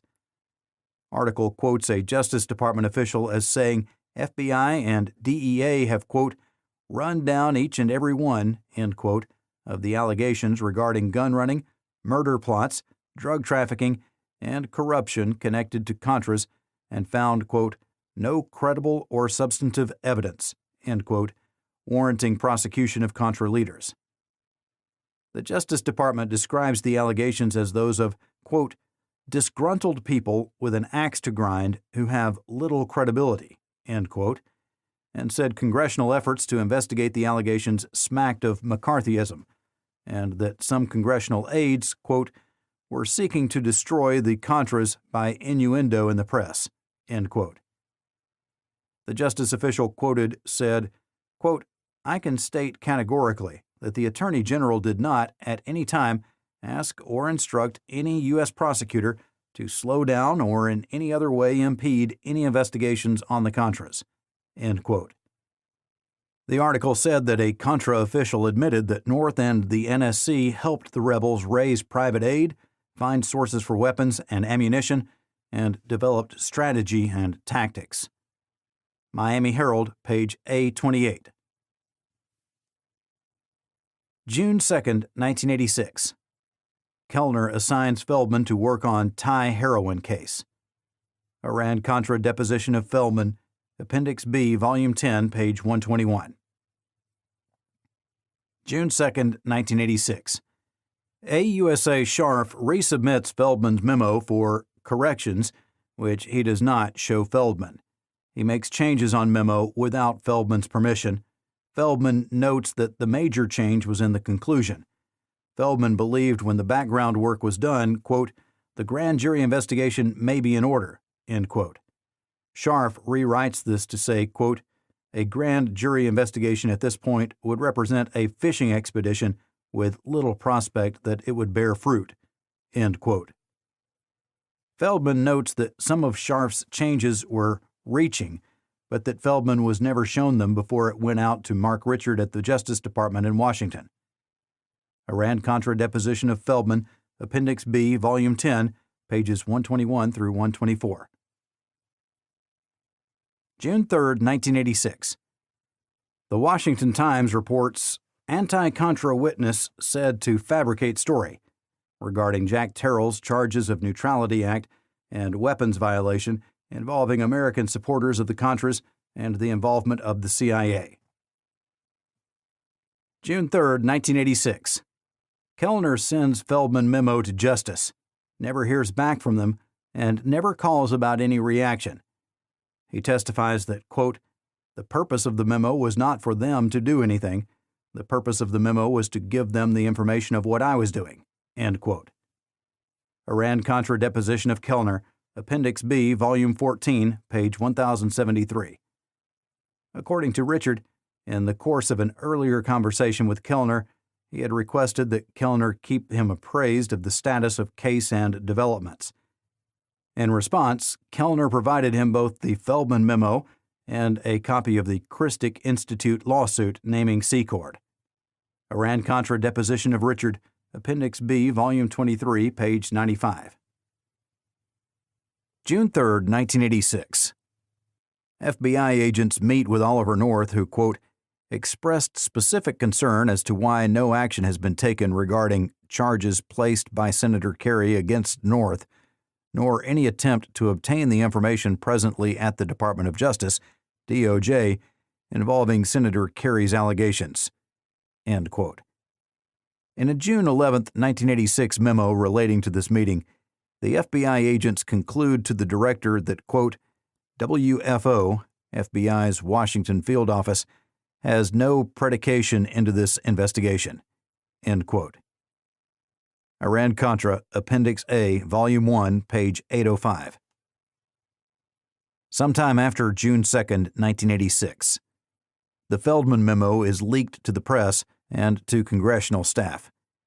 In his testimony before the Iran-Contra committees, Feldman is asked who leaked it. He says he does not know, but that, quote, the memo was stolen out of my cabinet, end quote, because a note attached to it about Thomas Castillo and John Hull showed up under his door several months later. That note was the, quote, most sensitive footnote in the entire memorandum, end quote, because it suggested that Hull was an operative for the CIA. Feldman notes that he didn't lock his office or file cabinet because both were in a secure area, and, quote, all you are locking your door from are your colleagues, end quote. Feldman notes, quote, I wasn't cynical enough, end quote. Iran-Contra deposition of Feldman, Appendix B, Volume 10, page 129. June 4, 1986. FBI 302 report on interview with Rene Corvo states that Corvo told FBI, quote, the only crime he has committed are United States neutrality violations for shipping weapons from South Florida to Central America. These weapons were destined for the Contras, end quote. Corvo confirms details of allegations made by Carr regarding the shipment of weapons from Fort Lauderdale on March 6, 1985, and involvement of Salvadorian military officials in his Contra supply operation. FBI 302 released in U.S. v. Corbo, SD, Florida, 1988. On May 6, 1986, the CIA had advised the Senate Foreign Relations Committee that it had specific intelligence that these allegations regarding Corvo were false. June 8, 1986. Miami Herald runs front-page story by Alfonso Chardy, stating that NSC and CIA managed Contras during Boland Amendment in a network overseen by North with help from CIA. Chardy's story cites Owen and Singlaub as among those helping North and naming Hull as one of Owen's contacts. Miami Herald. June 10, 1986. AP runs story by Robert Perry and Brian Barger alleging that Reagan administration managed private Contra aid network through North, using Robert Owen as a buffer and John Hull in Costa Rica. AP. June 10, 1986. Feldman discusses Mattis and Garcia with Kellner. Iran-Contra deposition of Feldman, Appendix B, Volume 10, page 130. June 11, 1986. FBI agents report to Director that the Christic Institute complaint filed in Miami names individuals who, quote, are presently aiding the Contra effort under Colonel North's direction, end quote. Iran-Contra, Appendix A, page 803. June 11, 1986. Associated Press reports that, quote, U.S. allegedly ran private network to arm Contras, end quote. The article stated that, quote, the White House, working through outside intermediaries, managed a private aid network that provided military assistance to Nicaraguan rebels during last year's congressional aid ban, according to government officials, rebel leaders, and their American supporters, end quote. Baltimore Sun, page 1. June 12, 1986. Washington Times reports that Kerry Contra probe is witch hunt. June 13, 1986. FBI 302 interview of Rene Corbo, in which Corbo again confirms his transport of weapons from South Florida into Central America for the Contras on March 6, 1985 and June 16, 1985. Corbo also confirms that John Hull provided assistance to his and other Contra support groups in northern Costa Rica. June 17, 1986. FBI 302 interview of Francisco Hernandez, in which Hernandez again confirms involvement in Contra support operations in northern Costa Rica involving Rene Corvo.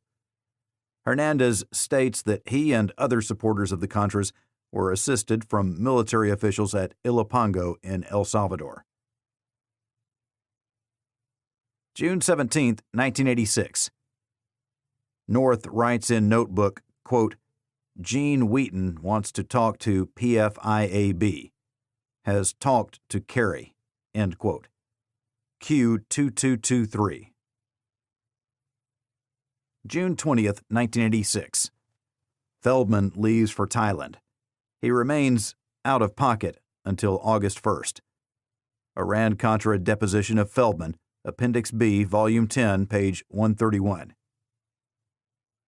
June 24th, 1986.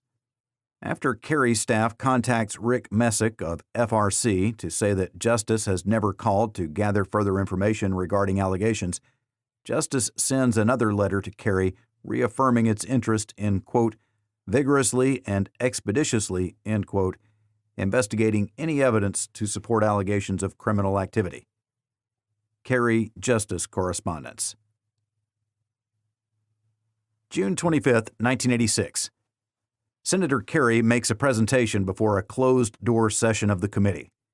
In that presentation, Senator Kerry states that in looking at allegations concerning the Contras, he had found that, quote, some American officials decided to circumvent the clear prohibitions of the Boland Amendment, and as a result of that, it appears that the Contras and the infrastructure set up to support them determined that they had a license, in a sense, to violate laws."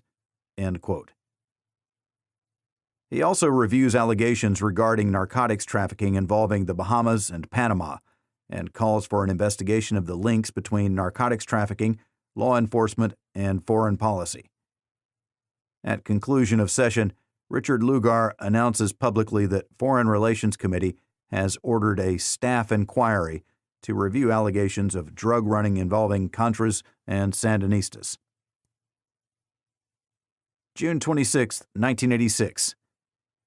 Kerry responds to Justice letter, again inviting Justice to contact his staff to set up a meeting to provide further information on the allegations concerning criminal activity in connection with the Contras. Justice never responds. Kerry-Justice correspondence. June 11, 1986. Glenn Robinette meets Jack Terrell as part of an investigation of Terrell on behalf of the Secord Enterprise. Iran-Contra Appendix A, Volume 1, pages 819 through 833. July 14, 1986. CBS Evening News broadcasts a tape which includes a segment on Oliver North's alleged involvement as a liaison between the White House and the Contras. On July 18, 1986, special agents of the FBI review the July 14, 1986 broadcast regarding North in connection with their investigation of Jack Terrell. Iran-Contra, Appendix A, Volume 1, page 814. July 15, 1986. FBI reports to Director of alleged threat to assassinate President Reagan by Jack Terrell from a source not specified. Later, Terrell is polygraphed on the issue, and the FBI concludes the allegation is false. July 17, 1986. FBI agents meet with Glenn Robinette, quote, believed to be working in an unspecified government capacity, end quote, regarding Terrell and Robinette's surveillance of Terrell on behalf of the Secord's enterprise. Robinette advises the FBI of Terrell's ties to the Kerry investigation, notes that Terrell stated that he received no funds from Senator Kerry, and that he was aware of Secord's involvement in covert air support on behalf of the Contras. Iran-Contra, Appendix A, Volume 1, page 832.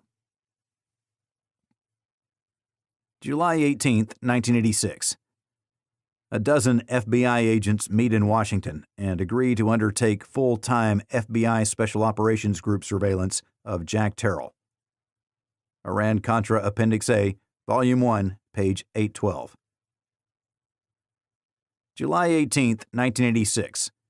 CIA advises FBI that subjects of Miami Neutrality Act investigation Corbo, Carr, Thompson, Posey, and Garcia are not CIA assets. No mention is made of Hull or Felipe Vidal. Letter to Director Webster regarding Jack Terrell allegations. July 21, 1986.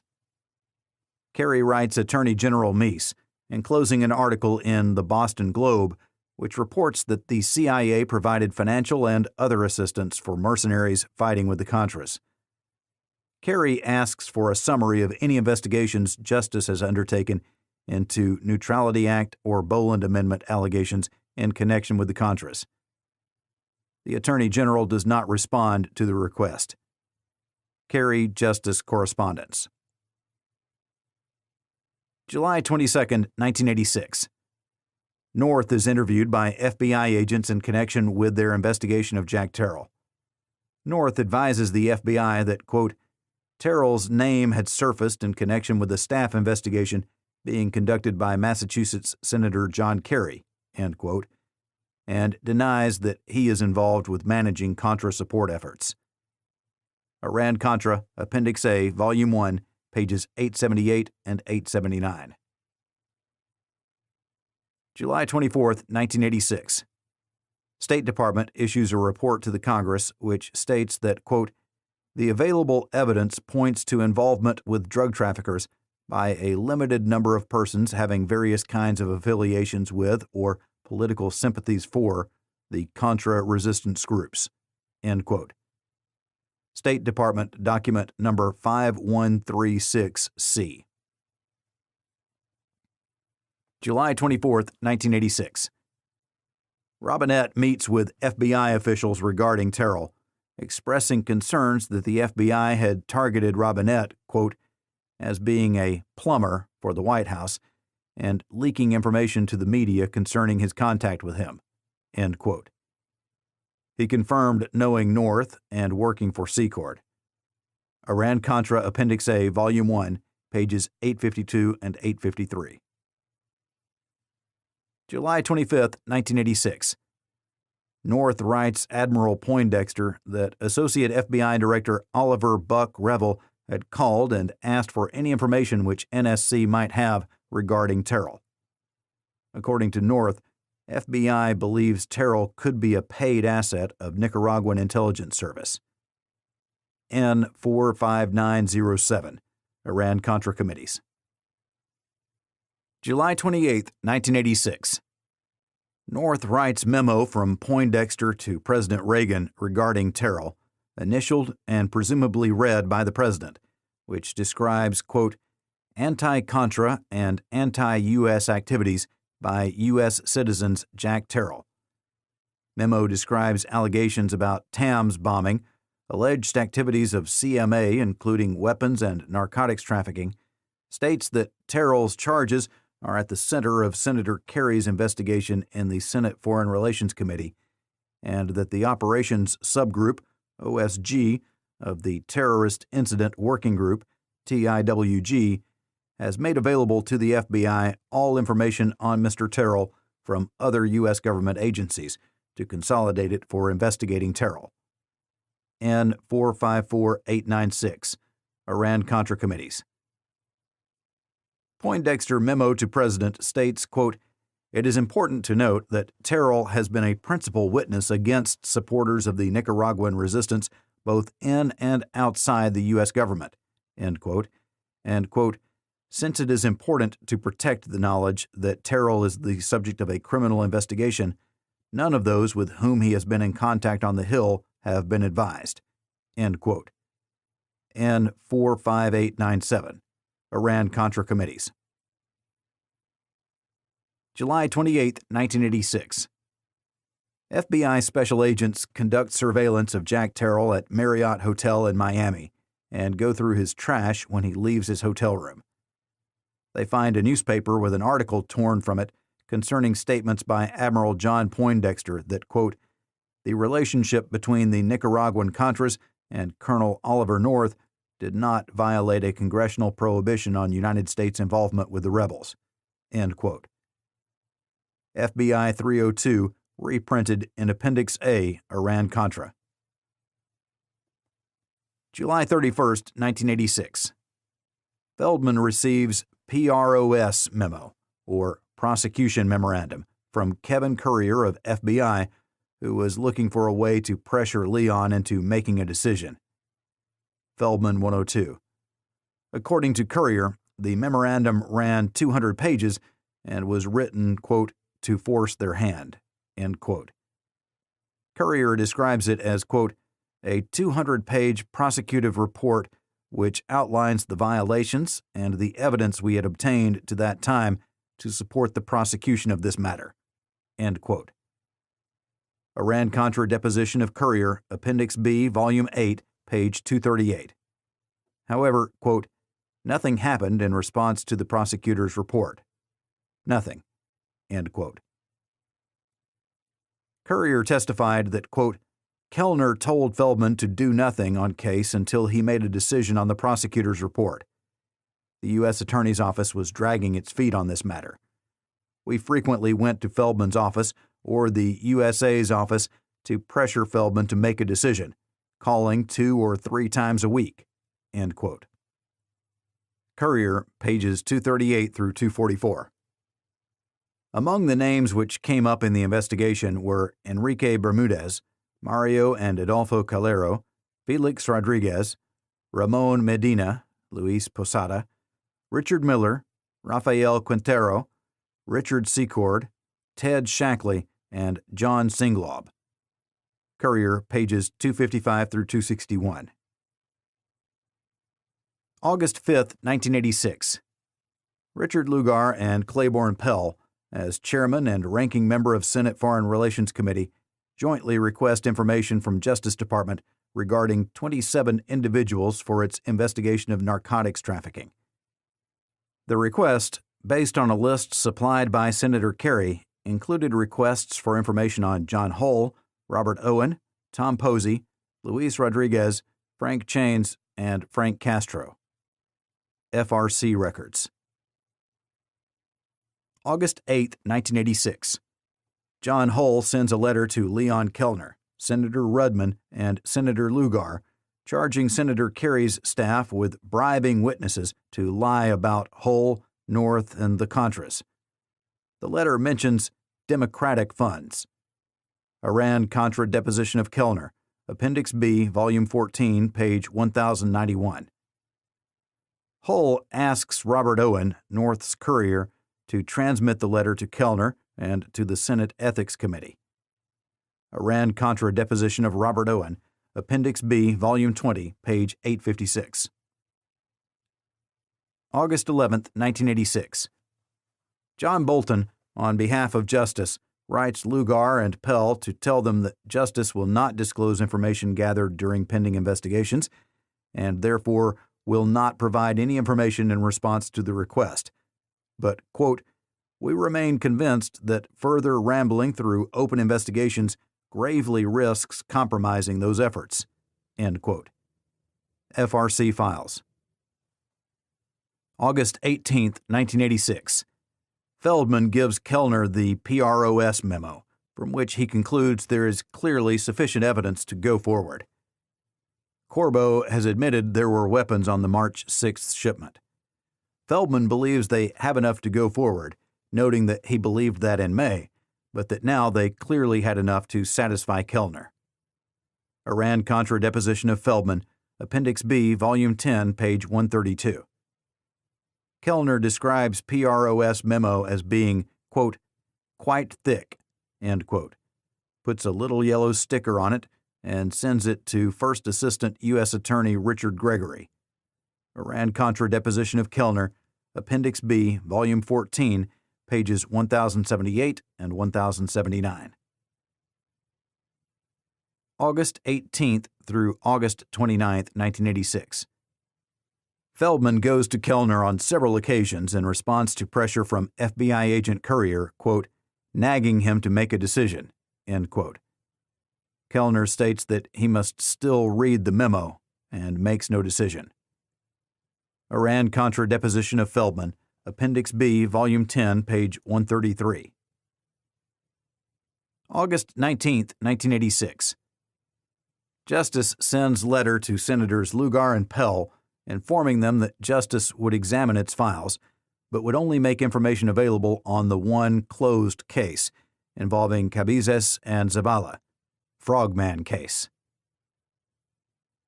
August 20th, 1986. Feldman has his only conversation with people at Justice, with Joe Tafe, who is in charge of neutrality violations. Tafe, quote, gave me hints, end quote. Iran-Contra deposition of Feldman, Appendix B, Volume 10, page 133. August 27, 1986. Kellner says this is the day he actually received August 8th letter from John Hull charging that Kerry's staff had engaged in misconduct. Kellner, quote, had difficulty with those documents, end quote. Iran-Contra deposition of Kellner, Appendix B, Volume 14, page 1082. August 29, 1986. Feldman returns to Kellner for fourth time or so in August, saying, quote, I have to know, end quote. Kellner tells Feldman to, quote, sit on the case until he gets back from Washington, D.C., end quote, because politics are involved. Feldman says, quote, Leon, that really upset me because he told me on April 11th, during the day of the FBI shooting, that politics were not a consideration, end quote. Kellner tells Feldman, quote, "Politics aren't a factor for you to consider, but they are a factor for me to consider," end quote. Iran-Contra deposition of Feldman, Appendix B, Volume 10, page 134. As of this date, Feldman concludes the case is dead. It sits on a box on his table. Kellner never gets back to him about it. Iran-Contra deposition of Feldman, Appendix B, Volume 10, page 138. September 3, 1986. Kellner takes whole affidavits regarding Kerry to Mark Richard in Justice, and on his return gives them to Feldman. He brings back some memos on the Neutrality Act and asks Feldman to check them and to investigate the affidavits concerning Senator Kerry. Kellner says that Richard read affidavits about Senator Kerry in his presence, but said nothing. Kellner believed the affidavits were amateurish and, quote, did not make sense, end quote, and that he was, quote, being set up by somebody but couldn't figure out who, end quote. Kellner believed someone was trying to have him investigate a senator, either to embarrass Kellner or to embarrass the senator. After meeting with Richard, Kellner told Richard he would, quote, check out the truth, end quote, of the affidavits by investigating the affidavits, although neither he nor Feldman believed them. Kellner describes the allegations as being that Senator Kerry's staff was paying witnesses to lie. Kellner says he did not believe these allegations, but it, quote, would impact on the investigation, end quote. Iran-Contra deposition of Kellner, Appendix B, Volume 14, pages 1082 through 1094. Kellner testifies that he went to Washington with charges about Senator Kerry, quote, because this was an allegation of a crime, end quote, and didn't do so with the allegations regarding the Garcia case because, quote, we were still questioning whether or not there was a crime involved in what they were doing, end quote. Iran-Contra deposition of Kellner, Appendix B, Volume 14, page 1146. Richard says Kellner told him this package reflected all sorts of questionable activities by the senator's staff, attempts by reporters to influence testimony and suborn perjury and the like. Iran-Contra deposition of Richard, Appendix B, Volume 23, page 88. Richard testifies that he forwarded it to Steve Trott with a note that it be handled by either the Public Integrity Section of Justice or to first interview Hull. Ultimately, it was decided to ask the FBI to see whether Hull was willing to submit to an interview. Richard says he had no idea what happened after that and whether the FBI did anything or not. Richard says Kellner told him the package from Hull, quote, vindicated his assessment, end quote, that Kellner was being manipulated by political forces where everyone had their own agenda, with, quote, Kerry's staff attempting to discredit the actions of I don't know who, the CIA, the Contras, or what, end quote. Iran-Contra deposition of Richard, Appendix B, Volume 23, page 89. September 1986. Feldman checks out the allegations against Senator Kerry's staff and determines, after talking to, quote, as many people as he could contact, end quote, that they weren't true. Kellner notes that, quote, there were additions to the affidavits and that at least in one case the signature was not accurate, end quote. In addition, quote, not only did they not write some of these statements, but it was not factually true in any event, end quote. Feldman told Kellner that at least one of the persons said he wrote the affidavit defaming Kerry and Kerry's staff because it was a way to get out of Costa Rica. Iran-Contra deposition of Kellner, Appendix B, Volume 14, page 1093. September 15, 1986. Garcia is sentenced. Feldman states that Garcia's allegations are irrelevant to his sentencing. Iran-Contra deposition of Feldman, Appendix B, Volume 10, page 140. Early October 1986. Mark Richard convenes a meeting attended by 19 members of FBI and Justice, including Ken Bergquist, Leon Kellner, Chuck Sappho, and George Schenck. Bergquist and Schenck had previously met with Kerry's staff on May 6, 1986, regarding the allegations. Present are representatives of narcotics and fraud sections of Justice. Group spent most of meeting discussing fraud issues relating to NHAO humanitarian aid. Iran-Contra deposition of Richard, Appendix B, Volume 23, page 82. October 6, 1986.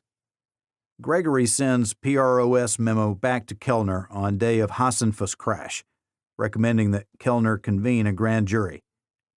As Kellner concludes, the crash may have figured in his decision to move forward. Iran-Contra deposition of Kellner, Appendix B, Volume 14, page 1081. When Hasenfuss plane crashes, Feldman concludes, quote, "It really wasn't any great revelation because it was apparent in May that there was much more to this whole network than Rene Corbeau. If, for some reason, the United States government may be exposed, or Oliver North's network may be exposed, as far as I was concerned, that had already been done. It is just that it hadn't received the public attention the Hasenfuss crash brought out." End quote. Although Feldman does not find memo until November, Richard Gregory, Assistant U.S. Attorney to Kellner, sends memo to Feldman on this day, authorizing him to go to grand jury. Iran-Contra deposition of Feldman, Appendix B, Volume 10, page 140 and 143. October 7, 1986. William Weld asks Richard what he knows about Hasenfuss crash, who calls Tom Merrim about Miami neutrality investigation. Richard contacts Kellner and asks Kellner what is going on. Kellner is angry because he is, quote, "getting hit with press inquiries and knew nothing about the pending investigation," end quote. Iran-Contra deposition of Richard, Appendix B, Volume 23, page 106. October 14, 1986. Senator Kerry releases staff report describing, quote, "private assistance and the Contras," end quote. Report refers to activities of North, Owen, Secord, Singlob, Felipe Vidal, Hull, and others. Includes statement that, quote, "Max Gomez, Felix Rodriguez, was managing Contra supply operations out of Ilopango, having allegedly been placed there by NSC," end quote. October 15, 1986. Washington Post prints story about Kerry report and describes its allegations against persons named above. October 15, 1986. Oliver North writes in notebook, "Kerry +2. Below that is something redacted, and below that a notation, Max Gomez, VP. North Q2533. October 15, 1986. Oliver North notebook describes June 25th closed session of Foreign Relations Committee regarding narcotics trafficking and Contras. Notebook states, list of 27 witnesses, early August 8th, sent to DOJ. Ken Bergquist, Vicky Tonsing, 46 boxes of transcripts of SF Frogman case. Justice never provided. In April-May, illegible. Rick Messick, John Kerry, has 8 votes. Scott Armstrong, National Security Archives, Jack Bloom. North Notebook, Q2531. October 24, 1986. North writes in notebook about 6:30 p.m. meeting with Assistant Secretary of Defense Richard Armitage that Senate Foreign Relations Committee investigation has taken trips to Miami, Costa Rica, San Francisco, and Honduras. North Notebook Q2566. October 30, 1986. Feldman meets with Justice Public Integrity Section. Iran-Contra deposition of Feldman, Appendix B, Volume 10, page 140. Early November 1986. Feldman receives authorization to go to the grand jury. November 18, 1986. Feldman takes neutrality case to grand jury. Iran-Contra deposition of Feldman, Appendix B, Volume 10, page 143. November 19, 1986. North Notebook entry reads, Tom Dowling re Kerry hearings. North Notebook Q2646. November 21, 1986. North Notebook entry describes concerns about information known by Gene Wheaton, who has chart regarding Secord's involvement in both Iran and Contra initiatives, and who has provided information to Senator Kerry. November 22, 1986. Iran-Contra diversion memorandum is found by Justice Department investigators in North's safe at the NSC. December 2, 1986. Feldman meets with Kellner, Scharf, Gregory, Barnett about Garcia case, and they tell Feldman to stay away from Jose Coutin case. Coutin was being held as the supplier of the weapon used to kill DEA informant Barry Seal, but had originally helped the FBI in the Garcia case. Feldman gets authorization to take Robert Owen to a grand jury. He finds out that Owen was at tons of meetings with, quote, players involved in both the Cuban and CMA organizations, end quote. Iran-Contra deposition of Feldman, Appendix B, Volume 10, pages 147 and 149. December 29, 1986. Grand jury halts in order that case may be reviewed by independent counsel Walsh. Iran-Contra deposition of Feldman, Appendix B, Volume 10, page 149. January 21, 1987. Independent counsel Walsh declines Miami Neutrality Act cases, and Feldman proceeds. Iran-Contra deposition of Feldman, Appendix B, Volume 10, page 149. April 7, 1987. Feldman is interviewed by independent counsel Walsh's office. Iran-Contra deposition of Feldman, Appendix B, Volume 10, page 150. August 10, 1987. FBI 302 of Frank Castro.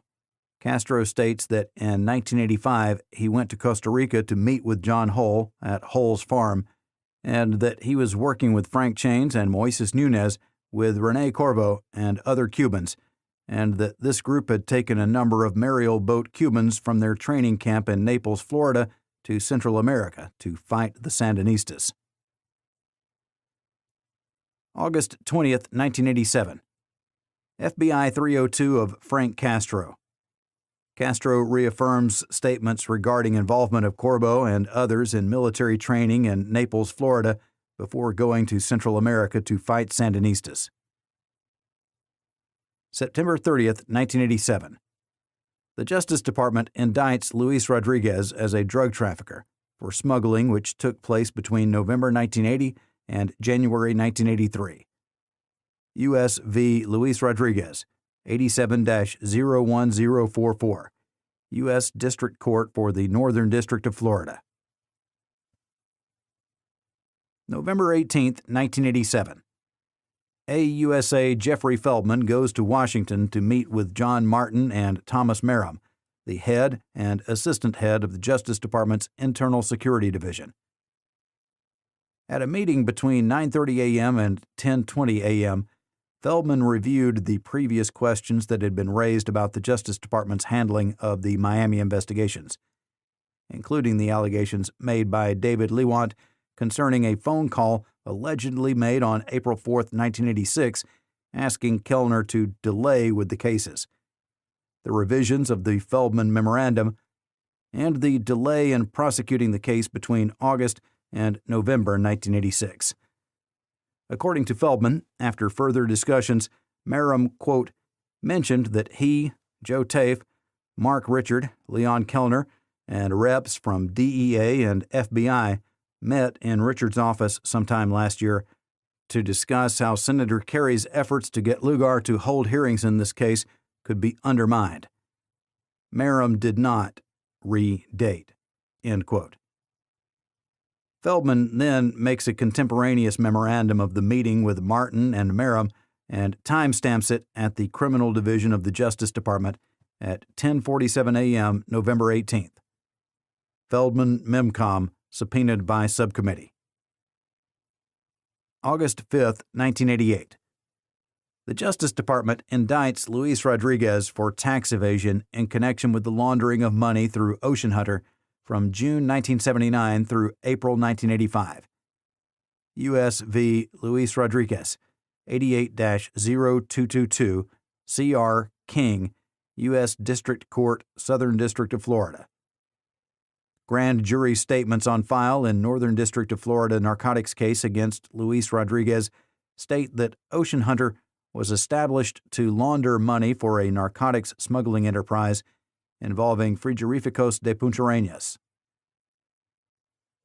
July 13, 1988. The Justice Department indicts Mario Calero, Jack Terrell, Tom Posey, and others on Neutrality Act and weapons violation in connection with CMA's support for the Contras. July 27, 1988. The Justice Department indicts Rene Corvo, Frank Castro, and others on Neutrality Act and weapons violations in connection with the Naples, Florida training camp and Cuban-American military assistance to the Contras. Witnesses. This list includes all witnesses who appeared in public or whose testimony in closed session has since been released by the subcommittee in the four-part edition of SHRG 100 through 773, Drugs, Law Enforcement, and Foreign Policy. Additional witnesses who appeared before the subcommittee in closed hearings or depositions not yet released are listed separately under Depositions at the conclusion of this list. Aguado Marcos, a Nicaraguan living in Costa Rica who served as a pilot for the Iran-Contra organization located on the southern front of the Contra-Sandinista War. Awan Amjad, a marketing manager for the Bank of Credit and Commerce International, BCCI. Bannister Gorman, the son of Everett Bannister, a Bahamian political operative currently in the Federal Witness Protection Program. Bergquist Kenneth P., former Deputy Assistant Attorney General, Legislative Affairs, Justice Department. Betzner Gary Wayne, a federal prisoner convicted of running a continuing criminal enterprise for trafficking in cocaine, now serving a sentence of 27 years and 2 months. Biambi Roger E., an exile from Haiti, currently employed as the executive director of the Haitian American Community Association of Dade County, Miami, Florida. Blandon Jose, former Panamanian Consul General, based in New York from 1986 through 1988, and political confidant of General Manuel Antonio Noriega, served as a federal witness in the 1988 indictments brought against General Noriega by 2 Florida grand juries, currently in the Federal Witness Protection Program.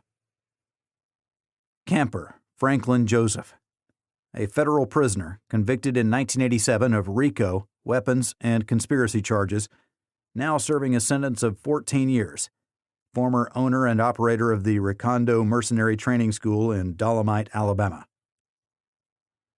Carlton Floyd, a federal prisoner convicted in 1987 on narcotics charges, formerly the personal pilot of General Noriega in Panama, testified against Noriega before the federal grand jury, leading to indictments of Noriega in January 1988, currently in the Federal Witness Protection Program. Cash Thomas V., Special Agent in charge of the Miami Field Division of the Drug Enforcement Agency.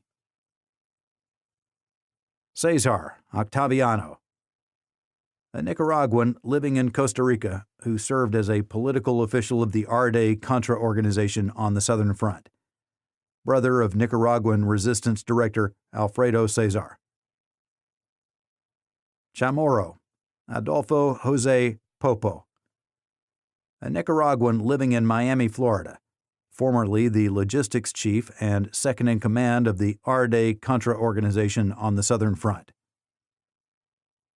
Crone, William, a U.S. citizen living in Costa Rica, a farmer and former business associate of John Hull. Feldman, Jeffrey B., former assistant U.S. attorney for the Southern District of Florida, assigned to handle prosecution of Miami Contra Neutrality Act and weapons cases. Garcia, Luis, a Miami-based narcotics trafficker who became a federal informant from 1984 through 1987. Gorman, General Paul, USA, retired. Former commander of the U.S. Southern Command based in Panama, 1983 through 1985. Consultant to the President's Commission on Organized Crime, 1985 through 1986. Gregory, Richard D., former Chief Assistant U.S. Attorney, 1987 through 1989, Chief of Criminal and Narcotics Divisions, 1982 through 1987. Southern District of Florida, Miami, Florida. Hallwell, Richard, Deputy Assistant Secretary of State for the Caribbean. Hood, Luella, a resident of Bradenton, Florida, who hired John Hull to manage farm property for her in Costa Rica. Kellner, Leon B., former U.S. Attorney for the Southern District of Florida. Lawn, John C., Administrator, the Drug Enforcement Agency. Loeb, Gerald, a former pilot for Eastern Airlines, currently Chairman of Legislative Affairs for the Airline Pilots Association. Lotz, Werner, a Costa Rican who became the personal pilot for Robert Vesco, former Costa Rican President Carazo, and Costa Rican President Daniel Oduber, owner of an air taxi service in Costa Rica. Convicted in the U.S. for conspiracy to import drugs in 1985 and sentenced to 4 years in prison. Deported at the conclusion of his sentence to Costa Rica. Marum, Thomas E., Deputy Chief of Internal Security Division, Justice Department. Mayor, Martin P., an authority on banking and author of such books as The Bankers and The Fate of the Dollar. McCann, John H., a federal prisoner convicted in 1987 for running a continuing criminal enterprise in connection with cocaine trafficking. Sentenced to life without parole plus 110 years. Formerly a lawyer and county judge. McNeil, Ambassador Francis, former U.S. Ambassador to Costa Rica, 1980 through 1983, and former Deputy Assistant Secretary of State for Intelligence and Research, 1984 through 1987. Morales, George, a federal prisoner convicted in 1986 for running a continuing criminal enterprise in connection with cocaine trafficking, sentenced to 16 years. Morgenthau, Robert, District Attorney for New York County. Murphy, Admiral Daniel P., United States Navy, retired. Former Chief of Staff to Vice President George Bush. Chief of the South Florida Drug Task Force. Chairman, Working Group of the National Narcotics Border Interdiction System, all 1982 through 1985. Currently President of Murphy and Demery Limited, a Washington, D.C. consulting firm.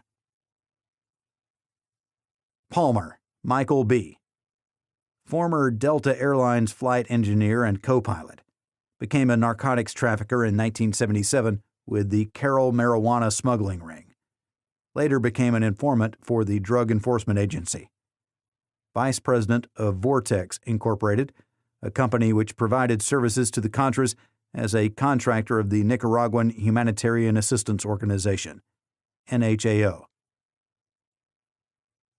Prado, Carol, a Nicaraguan living in Costa Rica who served as Chief of Communications for ARDE under Eden Pastora. Quintana Osvaldo, President of Ocean International Seafood of Miami, Florida, a federal witness in the 1988 grand jury indictment of Haitian Colonel Jean-Claude Paul in Miami. Raymond Aziz, a former employee of the Bank of Credit and Commerce International in Miami, Florida. Richard Mark, former Deputy Attorney General, Criminal Division, Justice Department. Rodriguez Felix Ismael, a veteran of the Bay of Pigs and former officer of the Central Intelligence Agency, assigned by Oliver North in September 1985 to maintain Contra resupply operations at Ilopango Air Force Base in El Salvador. Rodriguez Ramon Milian, a federal prisoner convicted of running a continuing criminal enterprise in connection with laundering drug money and narcotics trafficking, sentenced to 43 years. Sanchez Nestor, a former Central Intelligence Agency Latin American Division Chief, 1980 through 1981, former Deputy Assistant Secretary of State for Latin American Affairs, Department of Defense, 1981 through 1987, and currently consultant to the Department of Defense. Sosa Honorable Juan, Ambassador to the United States from Panama. Vogel Michael P., a federal prisoner convicted of running a continuing criminal enterprise in connection with narcotics trafficking, sentenced to 25 years. Zapata Tom, a narcotics field advisor to the Bureau of International Narcotics Matters, formerly a Drug Enforcement Agency field director. Writs and subpoenas issued during investigation. Writs: Antonio Azparua, Gary Wayne Betzner, Frank Camper, Floyd Carlton, Werner Lotz, John McCann, Ramon Milian Rodriguez, George Morales, Leandro Sanchez Racy, Lee Rich, Michael Vogel, Zavala Cabezas wiretap documents. Subpoenas 23. Antonio Azparua, Bank of Credit and Commerce International, 4. Awan Shafi, BCCI Limited, BCCI International. Gorman Bannister, Popo Adolfo Jose Popo Chamorro, Raul Diaz, Jeffrey Feldman, Norman Faber, First City Foreign Currency Corp., General Paul Gorman, Greenberg Brothers, Marta Healy, John Hull, Intercontinental Detective Agency, Miami Attorney, Oliver North Notebooks, Michael Palmer, Felix Rodriguez, Nestor Sanchez, Sarkis Soganalian, Vortex Corp. Closed depositions and hearings. Joe Adams, Miami Attorney, Kenneth Bergquist, Richard Brennicke, Wanda Doe, Michael Harrington, Leon Kellner, Thomas Merrim, Mark Richard, Leandro Sanchez Risi, Jack Terrell. This is Our Hidden History.